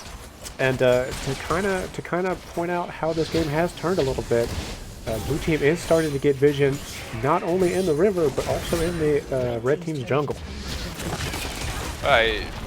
and there was at one point a 5K gold deficit. That's been cut to just under 2K. All right, so that's a pretty solid clawback. And they Even now more have busted all of the tier 1 turrets. So definitely earning a little bit of wiggle room there. And also a little bit of credit for putting that last game behind them and moving forward with this game even through a little bit of adversity in the first half. Yes. First 30 minutes, hopefully not the first half. I mean, the way this game is going, it might just be a slugfest. Yeah, it could well. Good little CC chain there. Warwick having to ult and flash out. Something else I want to kind of bring to attention here is the vision scores on both teams.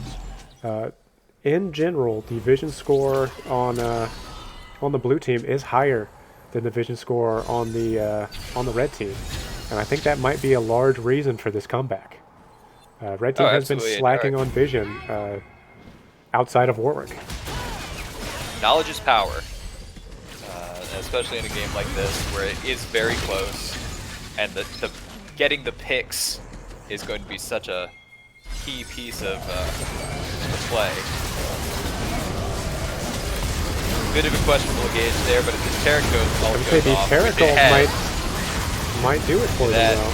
Tryndamere is in the backline raging. Oh, Vayne. Hey, Aiden went a little bit ham with that Vayne. He dove past his tanks to try and fight the entire enemy team. It was a questionable call. It is. Yeah, it looks like that's going to be a setup for Baron. Warwick is in base, but we got the Mordekaiser TP coming down. Here's the question: can Colin fight? That's suppressed. Nope. That is rough.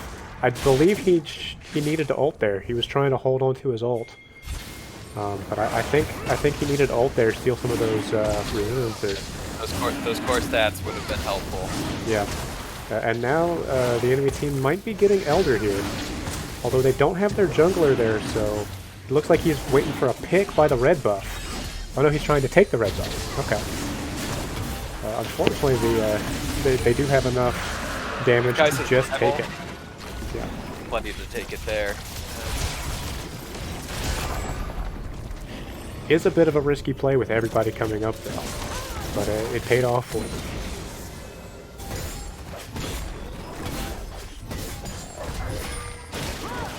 They did get a lot of damage on that top lane. Got a tower and most of the inhib tower.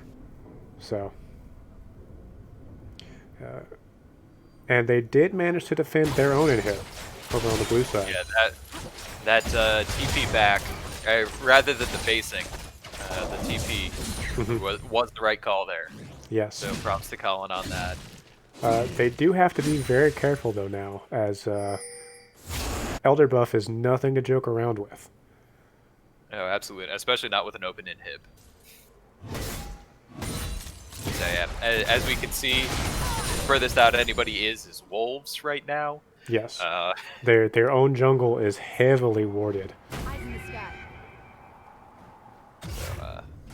So, making probably the right play, but that bottom push is going to be difficult to deal with because it looks like we're going to have a couple of 5-man.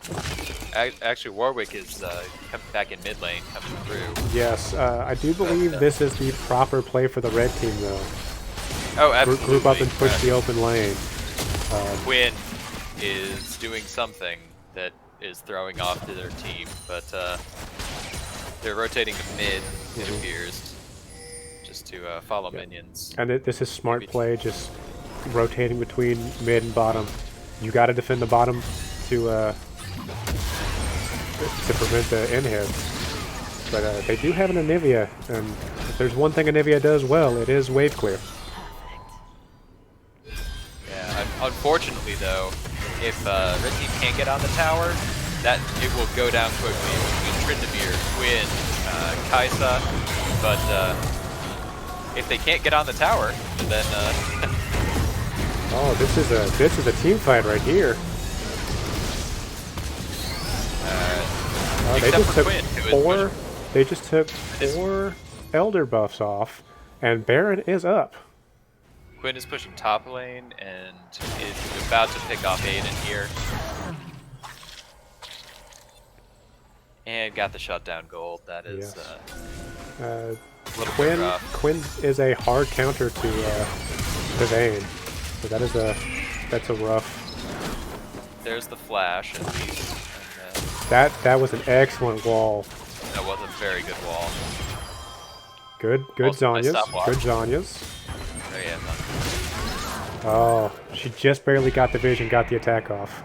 Or was that for Q? I think that was for Q. There's a Q, so no need for vision. I coming in on Tryndamere.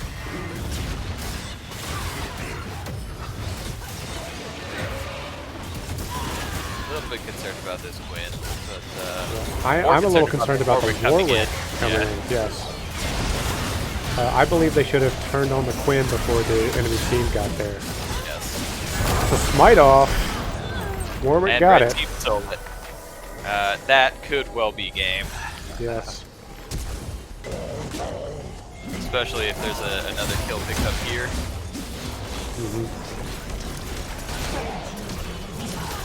Buys down for another 30 seconds. It's just Aiden. Just Aiden and Anivia. Aiden and Andrew. All the A's. Yeah. Ooh. Aiden picking up the kill on the Kaisa, but I don't know if the two of them can fight this. No, that inhib's gonna go down to minions. That Baron buff does do work. Yep. A friend of mine called the Baron buff minions 90 caliber cannon minions, and he's correct. They hit like a truck. Yeah. I will say Good news. they are doing an excellent job with these fights, but it might just be a little too little, a little too late. Yeah, that's the group up is good now, and they're doing what they can to counter. But so it looks like we're getting a few folks trickling in, so we're not too far off from the end. Yeah. We are Yeah. getting just the last little bit, and then we will get to the post game. Yeah, we will not spoil how it ends.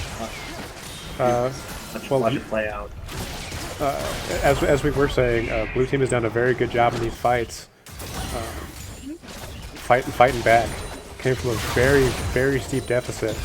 I was going to point out that a lot of people on the red side are starting to hit max level. They are not going to get too much better. And their builds are starting to complete as well. So if they can manage to hang on a little bit longer, they will catch up that goal, and it will just be the strategy and the team fights. Got a little skirmish going on Speaking over the of- Dragon Wall. Speaking of team fights, Yeah. with that skirmish starting up, but more importantly, we've got Quinn in the bottom lane, dropping that inhibitor. Yeah, this is the back door we said they needed to be worried about. Yep, and that's gonna get interrupted. It's gonna be tough to back here. Yeah, you sort of think you know Red team is stopping the back very well.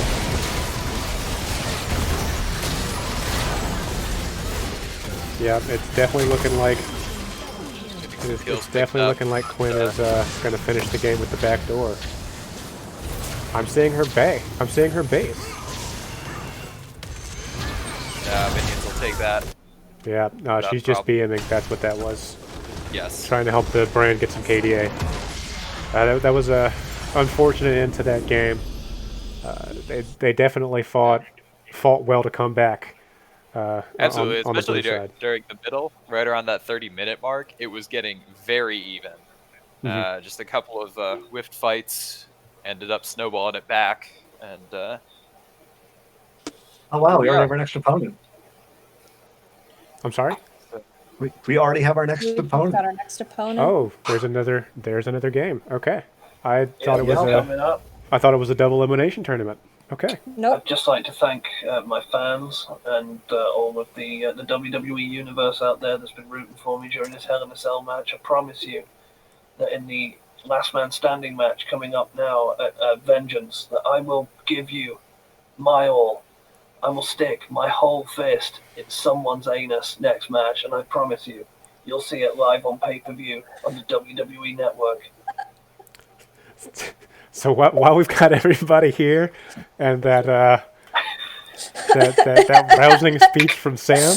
So there's that. This promo brought to you by Bud Light, ladies and gentlemen.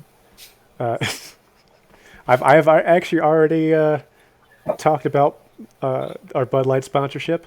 Thank you, Anheuser-Busch. By the way, Anheuser-Busch, please sponsor us if you're out there. Yep. I'm going to give you guys the Toyota Prius Jungle Play of the Day soon. All right. I will say you guys did an excellent job of not tilting in that game. Well, I honestly don't know if you guys were tilted or not, but your Not gameplay showing your tilt in definitely was very strong, even after falling a little bit behind. I'd like to give a shout out to Colin on that one, because his lane was a little rough and he kept his head level and played as hard as he always does. He truly is the best looking man that I've ever seen, and I'm jealous that Corinne's having his babies and not me. So while we've got you guys here, total mastery for your upcoming opponent is averages over 300. How do you feel about that? You mean 300,000? They play a lot of champs. Oh gosh, Thresh has 1.2 million. Yikes. Nice. Yep. No, the total masteries average over 300. Yeah, so they've played almost every champion Yeah. to Mastery 5. Cool. How does that affect your pick and ban phase? I mean, that alone doesn't, because Mastery just means time playing it. Like, I could go play 100 games of Azir, and it doesn't mean my Azir is going to be worth anything. Yeah, I have a shit ton of board games and I'm still garbage, so. So Meg what are over you here looking at? playing some mind games in case we have some of the enemy in stream. Doing a cursory glance, the things that I'm looking to target are currently Zerath and possibly Thresh, from my initial glance.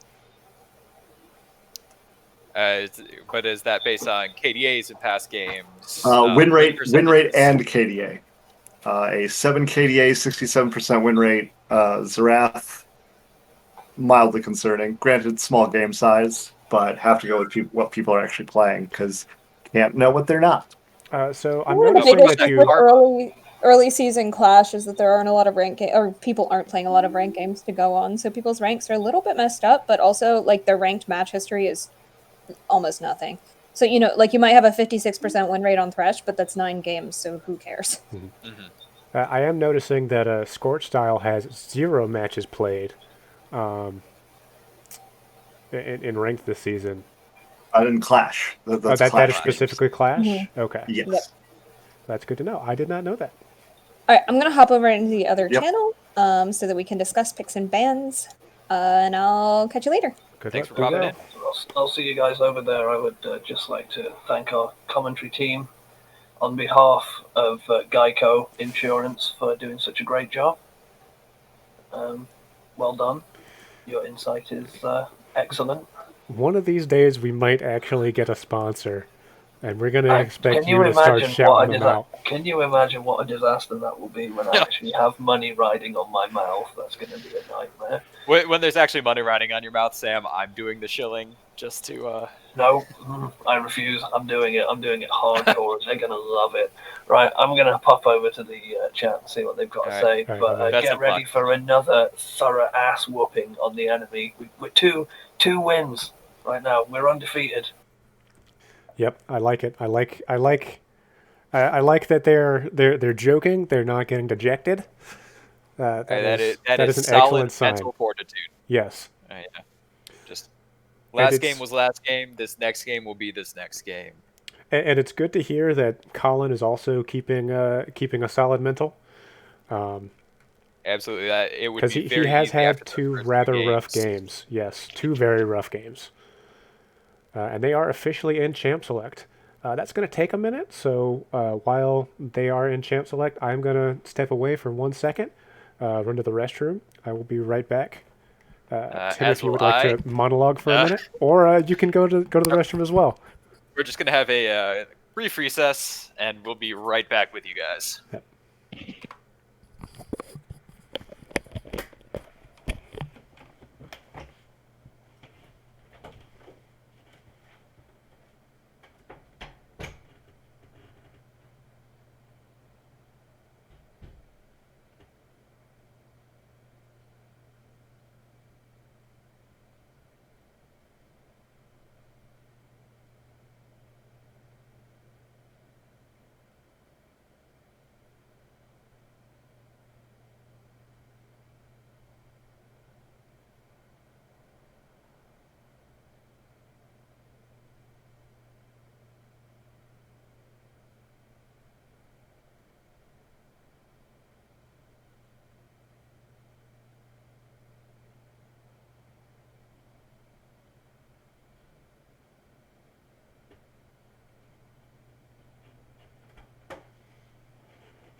All right, everyone. I at least am back, and I'll give you a little bit of monologue here.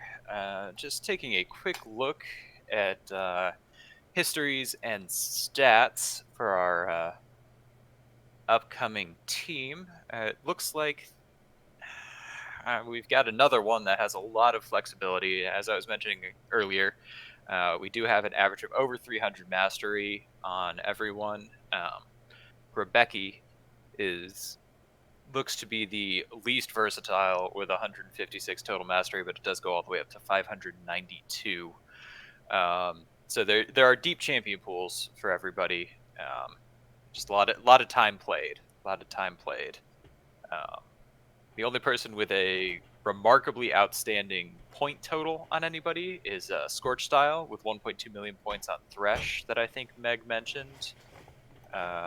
It looks as though in ranked they've been playing supports mainly. Got a couple of Thresh games, Blitzcrank, and a Vel'Koz. So very much a Thresh one trick, despite the at least in recent games. No Clash history, so that's a bit of a question mark. But Going over Scorch Style there. Yep, going over Scorch Style, just hitting some of the pick and ban preview. Some of the provided stats. Yep. Yeah, we've got a little bit of question mark once again. We've got some pretty good variety in what people have played, and have mastery on. Mm-hmm. And just Scorch Style is really the one that we can pin down as most comfortable on support. Yes, I will agree with that. It is interesting, though, because according to the stats, Scorch Style is the highest ranked at Gold 4. True. Which is interesting that the highest ranked person in the group would be the support. Well, if you look at his match history, he's got 9 games on Thresh with a 56% win rate. And really, I think it's that Thresh that is pushing him up there. Yep, I can definitely see a targeted Thresh band coming out here. Oh, without a doubt. Krakenizer's got a game on him as well. Mm-hmm. Then speaking of just looking at Clash history specifically, it could well be Juther in the jungle and Rapinski up top. He does have one bot game previously. Yes, and I'm looking at Krakenizer as well in the mid lane. Yes. The only questionable piece of that is Grebecki is also showing a 4 out of 5 games in mid, with the one other game being a support game that we think is being pulled by Scorch Style. Mm-hmm. So once again, we kind of have that ADC question mark of who is playing bot lane with the support. And I will say that we had that question mark last game, and it didn't really end up meaning too much, as the bot lane did come out fairly even before the gank started happening. Yes, absolutely. It was well held until that Quinn Rome came online, and that turned things substantially in the opponent's favor. But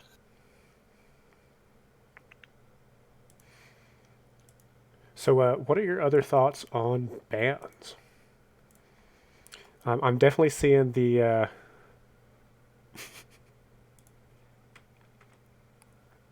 the Thresh ban. definitely seeing the Thresh ban. But it seems like there's a fairly Well, it doesn't really matter what we conjecture because they are in. Bans for blue side, which are for good guys here.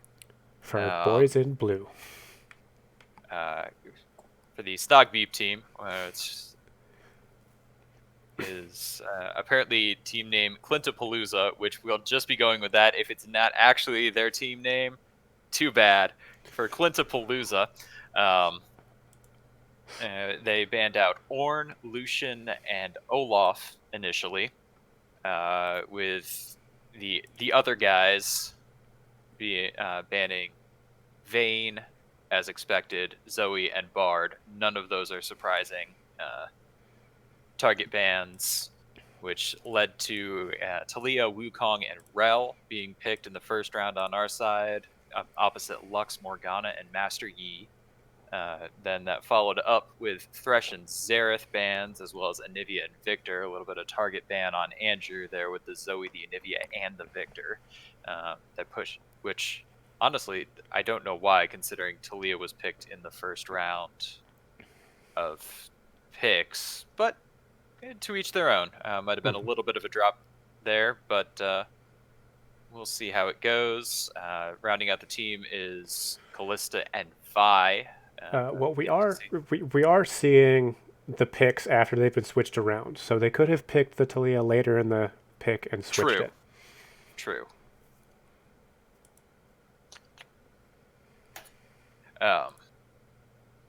And that is opposite a Senna and Sho'Gath.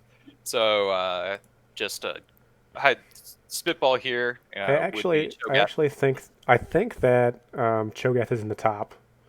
Yeah, it would be. I was thinking Cho'Gath top, Yi's in the jungle, Lux mid with Morgana and Senna bot.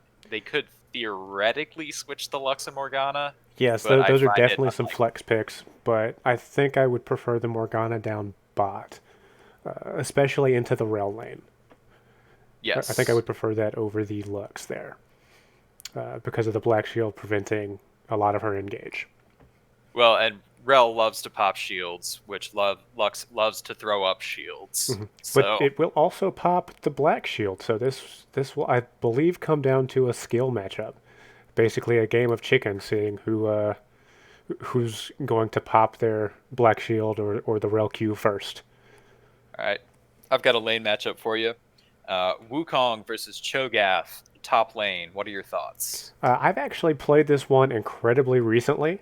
I was the Cho'Gath in the matchup, and I absolutely dominated the Wukong.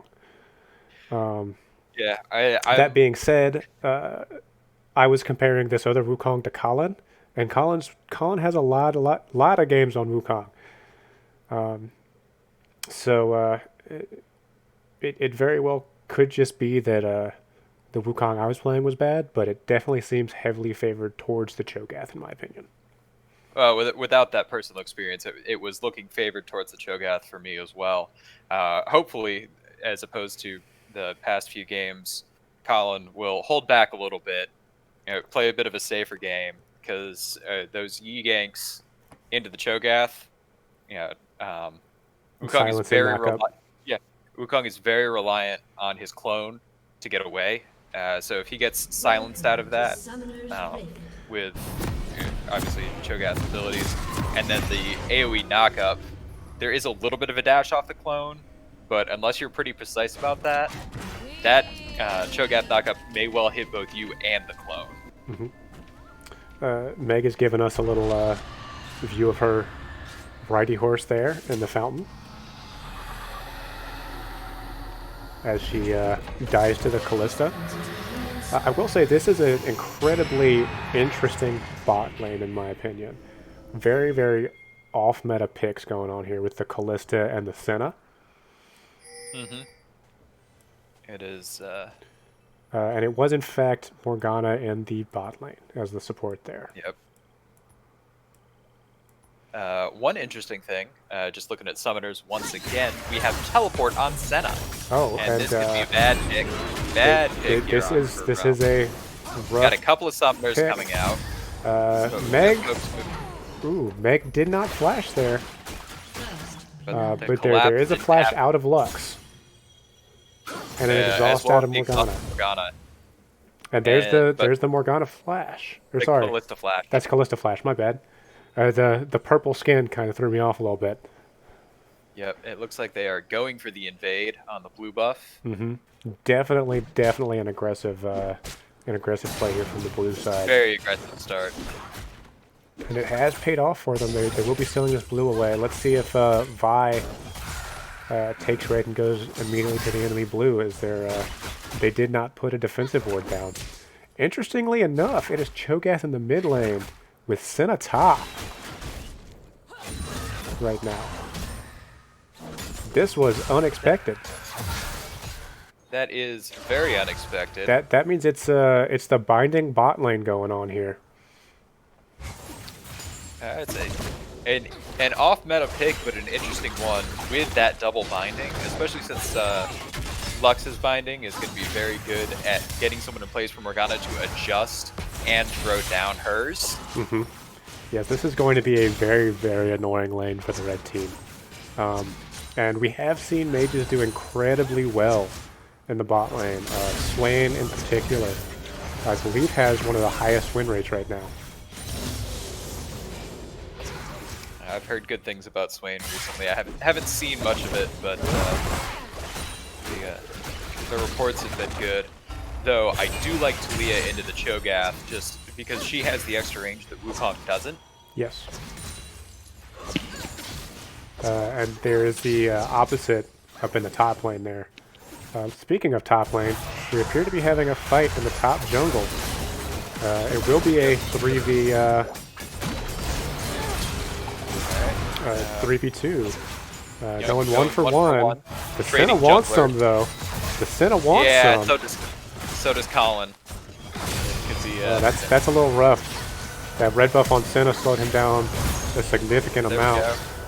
That was an excellent kill down bottom. Unfortunately, they did get the binding off in turret range. Yep, and it looks like while we were talking about that, Senna did pick up the kill on Talia as well. Yes. I imagine it was a similar situation with the kill onto Wukong. Just the red buff slow into a chase down.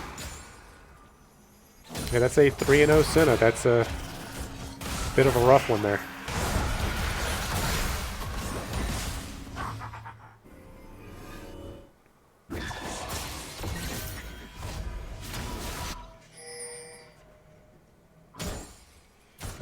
I will say these off-meta lanes do seem to be throwing our team, which I can confirm their name is Clintapalooza.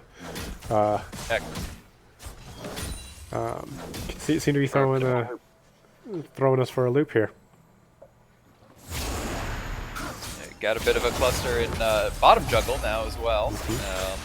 Got the 3v2 going on, but Lux ready to come in. It's really the question. Yep, got that. Yep. He I thought that was an excellent little skirmish there. Yep. Colin is taking a lot of poke off of this Senna autos and Senna Qs. Oh, got the double buff though off of her with the shutdown gold. That could be enough to propel him into a winning lane. He does need to be careful though. She does have TP and she's about to come up. He was thinking the same thing. Yep. Smart play up there. Play it safe. I will say this is the bloodiest game that we've seen so far as this early on. Oh, absolutely. There's been a lot of trading kills going back and forth, and lots of river plays so far. Actually, we've had two to 3 man fights per side in river. Speaking of river, I like the amount of vision that our boys got going on in that bot river right around the dragon. Oh, and an excellent engage onto this Morgana Lux bot lane. Exhaust and flash. Oh, and and the Aiden kill with the anyway. snipe. Aiden with the Q snipe. Oh, that was pretty. And off of that, I think they should be getting dragon here. It does look favorable. Let's see. Yi is top river as well. So it should be. There was vision down, so they know Cho'Gath is coming in. though, and Cho'Gath can Talia's definitely. got that extra speed running into Yi in the mid lane, or avoiding Yi in the mid lane. Wukong getting some good damage off. I was gonna say they do have Cho'Gath though, and Cho'Gath does outsmite Smite right now. Yep. With his oh, that was a good binding from that Lux. Absolutely. I don't know if that ignite was really necessary out of ooh, Colin. Looks like looks like I might have been right about being propelled into a potentially winning lane there off of that shutdown. Cho'Gath teleported back.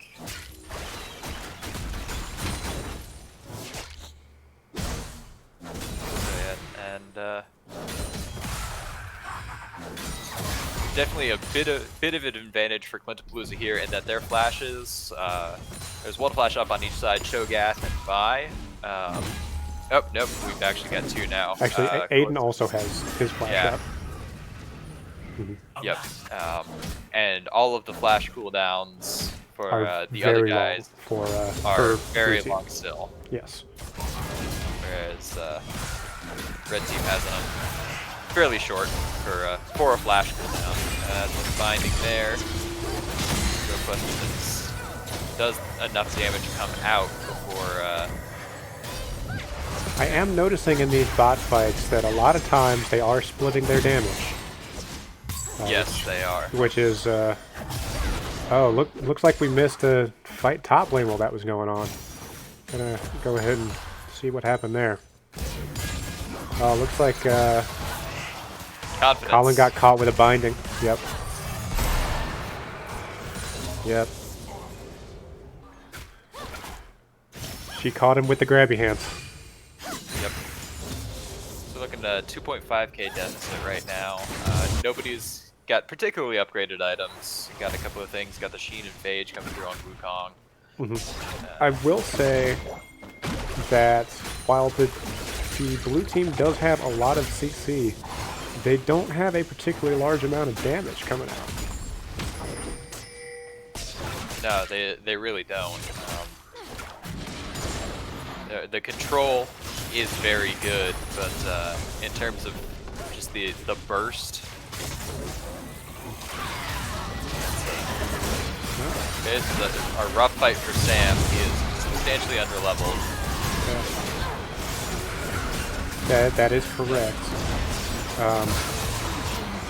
Was I seeing that Sam was level 4 there? Yes, you were. He is very far behind. This Yi must have been counter jungling him really hard for that to happen. Well, you can see where he is right now, headed straight for red. Yeah, Rift Herald dropped the top. Part of that might have been taking the blue buff early. Not having that extra mana could really hurt Vi. Yeah. Oh yeah. It definitely slows down your clear, and the extra trips back to base are gonna cost you.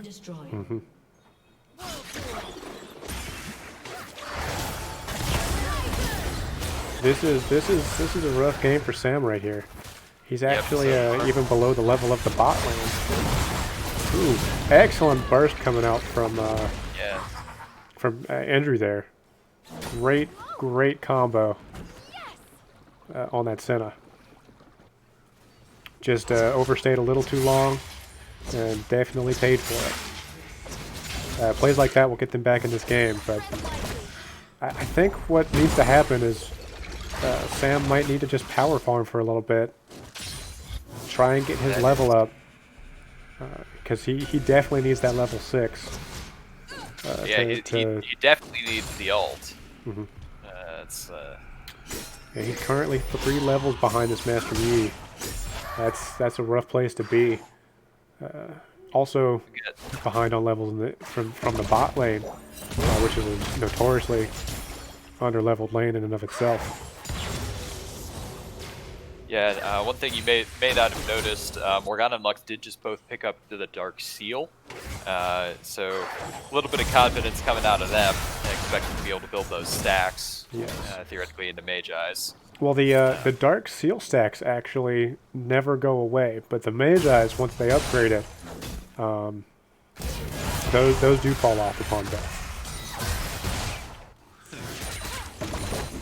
This Senna is showing some.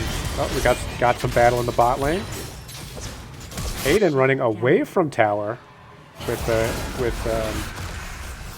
Alpha Strike on him. Alpha Strike, yeah. Definitely an interesting choice there. That was an excellent dodge out on the Senna ult. And great dodge. And on the Lux ult as well. Aiden did blow the ult for that. Blow his ult. Yep. So they don't have that as an engage tool anymore.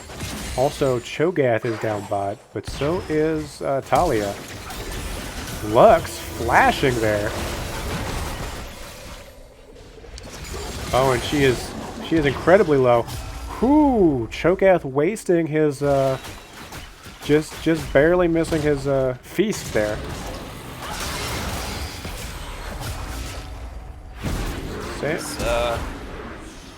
Wrong place, wrong time, but that's flash for exhaust. And just binding. eats that Q. Just eats that Morgana Q. Yep. We have a TP coming in top from, I believe, Senna. No, that was Wukong teleporting in. Oh, my bad. I got it backwards. Yep, that was on a red ward, not a blue ward. Speaking of blue wards, Colin clearing that blue ward with the pink that he just teleported to. Yeah, and speaking of vision, very efficient vision. Very efficient use of pink ward. Yes, speaking of vision, go ahead. It's pretty even, except Colin is sitting at a solid 1 vision score. Yes. So, once again, not necessarily using. He's sitting there with 2 wards in his inventory. Doesn't does not do much. Aiden is also slacking on the warding, given they are being pushed under tower. So. Alright, we got TP coming down, probably Senna. No, not Senna. Cho'Gath. Cho'Gath, yep, that's a TP from Cho'Gath. They did get the kill on Lux with the Ren. Attempting to kite the Cho'Gath. I think he did kite them enough. Oh my goodness, action everywhere. Yep. While that fight was going on, we had a gank top.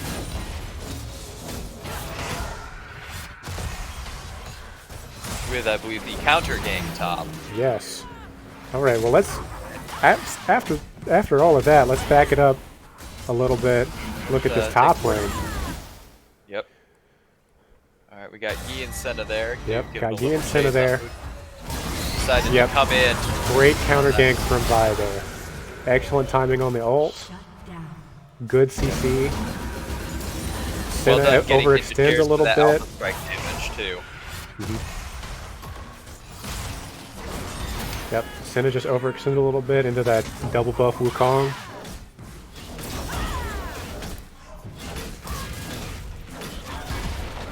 That was an action-packed minute right there. That was a very action-packed minute. Looks like we're back into kind of everybody getting reset here. Got a couple of respawns still happening. Talia just respawned, and Senna finishing up. Looks like Lux may be headed mid to clear some things out. Or either that or top to deal with Wukong and Vi. Yes. Colin's still sitting on 2 wards. He is very pushed up with no vision.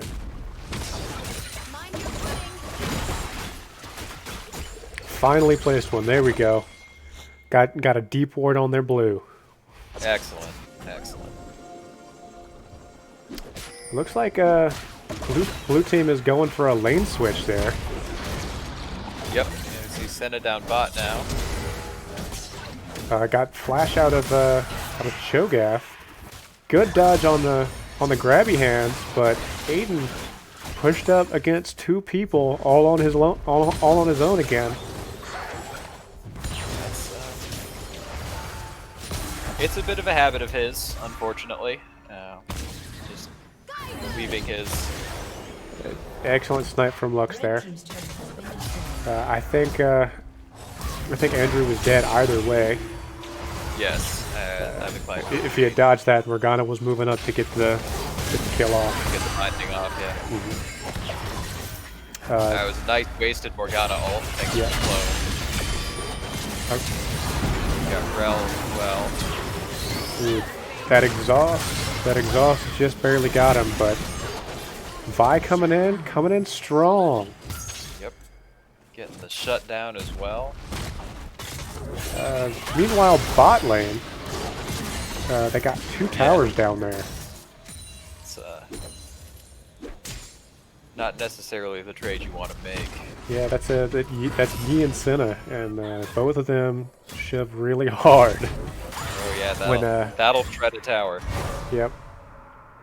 I see Guansu's on Yi as well for that extra attack speed. Just to Yeah, the guy Keen's using Kraken Slayer. He's gonna hit pretty hard.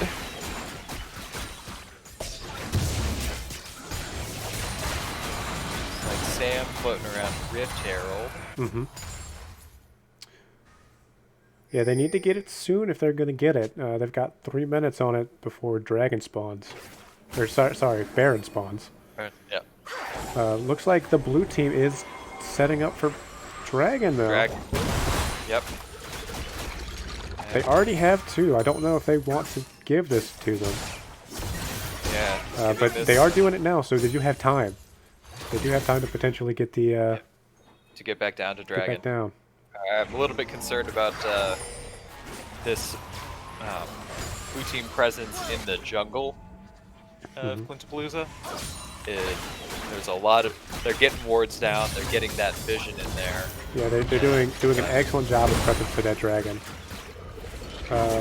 Looks like Quintapalooza might just be giving it up for the mid tower.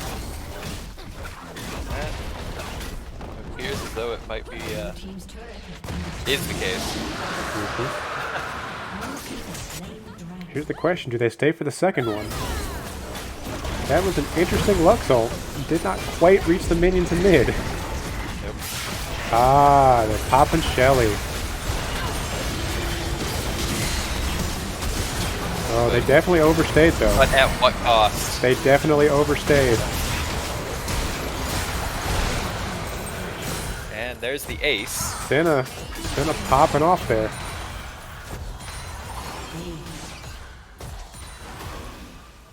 Yeah, they most definitely overstayed for that tower. And it Absolutely. is definitely going to cost them. That was a 5-for-1 ace.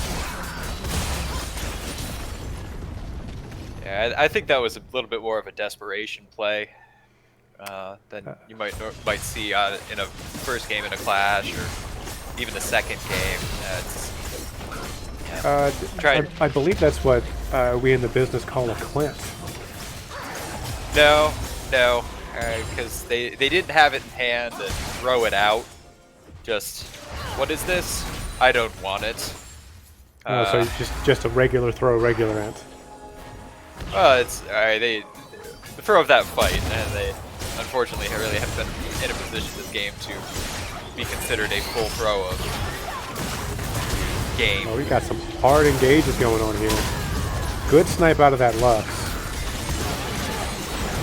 Ooh, that might be all she wrote. Game might not be over, but the snowball has started. The snowball has definitely started. We're just shy of 10k up for blue team. And yeah, just every engage is going poorly. Yep, that Yi is absolutely massive now, as is that Senna. Yes, that's, The carries, the gold is definitely where they want it to be. yes.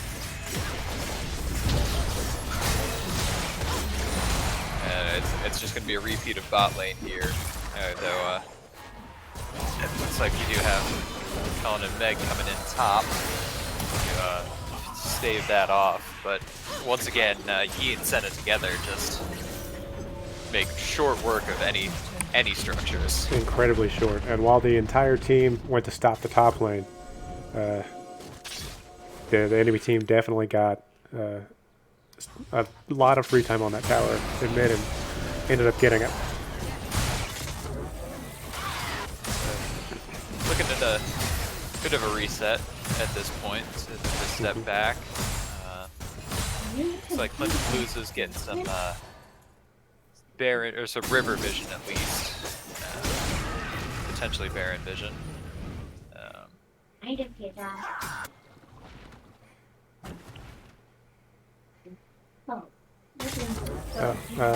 Andrew has hopped in with us. So I'm assuming the game is over soon. Oh, we had a couple of rewinds, things like that dragged it on a little bit, but yes, it is looking pretty dire. I just want to get the family on Yep, my answer to the direness of it is 9 and 4 Yi. Yeah, Yes. we had already had a little bit of a commentary about that before you popped in. And speaking of said 9 and 4 Yi,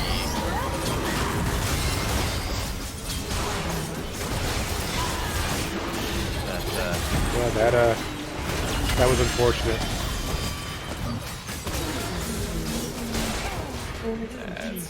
Yeah, this ought to be it. believing it's a GG here. With no tower mid. Yeah, Cho'Gath looks to be tanky enough to tank the we minions got while they. surrender coming in. Got the surrender coming in. Yep. Well, I believe that's all she wrote. It's just the 3 games, correct, Andrew?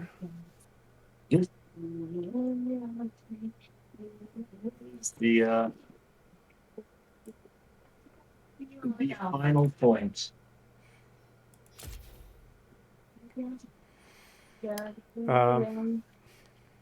So what do you think y'all could improve upon for the next clash? What were your strong points? What were your weak points?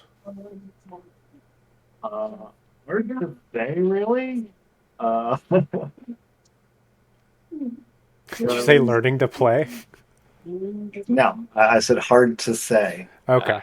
Yeah, sorry, you Being kind of as- broke up a little bit when you said it on my end. Being as almost every game we were on the back foot. Mm-hmm. Mhm. Yes, we did notice that. A lot of the games went very south for y'all very quickly. I mean, sadly, not to flame Riot Games, but that's what happens when you put a clash system at the beginning of the season and you don't have a good form of ranking people. So you have people that ended the season high gold, low platinum, who place mid silver, low gold, and go play against bronzes. That is a fair assessment. Definitely does not sound like a recipe for success. There were But several people that we played against who beyond were what other people can do, what do you think that you as a team could do better? Where do you think, as a failing, you guys were? Yes. Words are difficult sometimes. I guess a big one would be communication. Not everyone was always on the same page.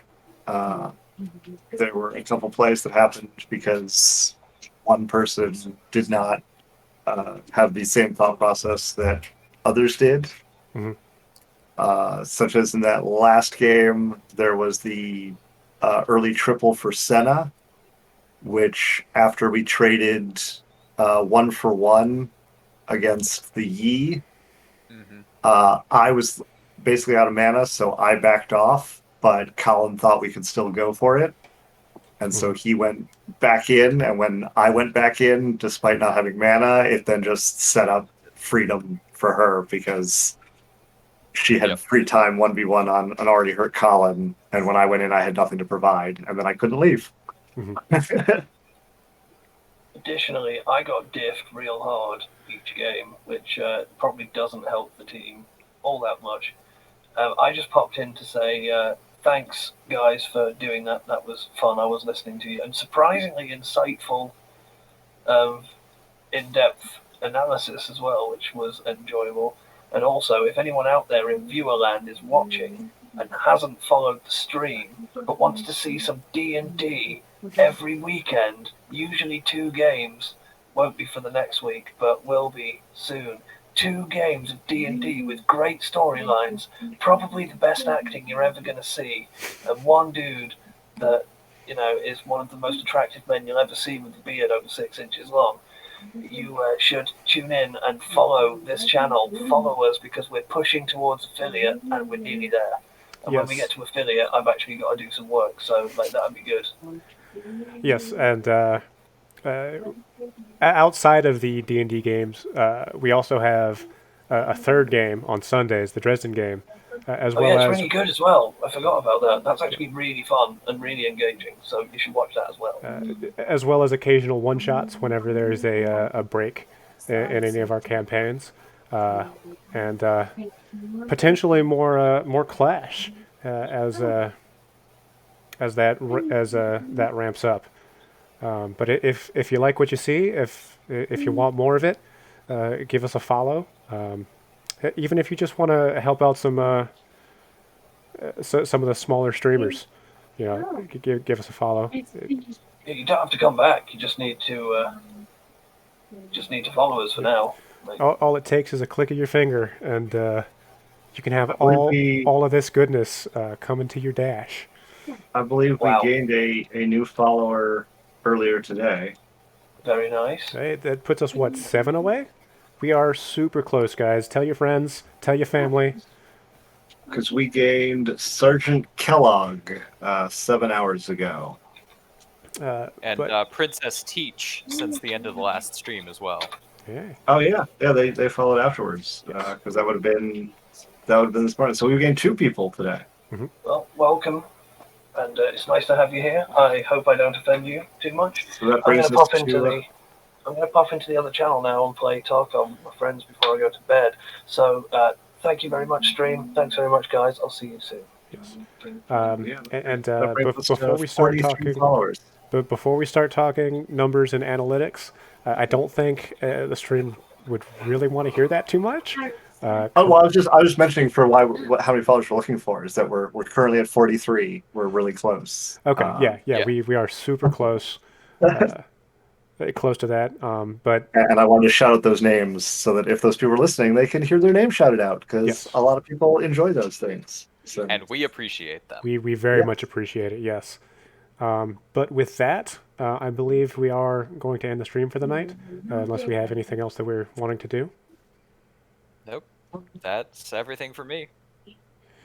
All right. Well, for those of y'all that are still here, thank y'all for tuning in. We hope y'all enjoyed it.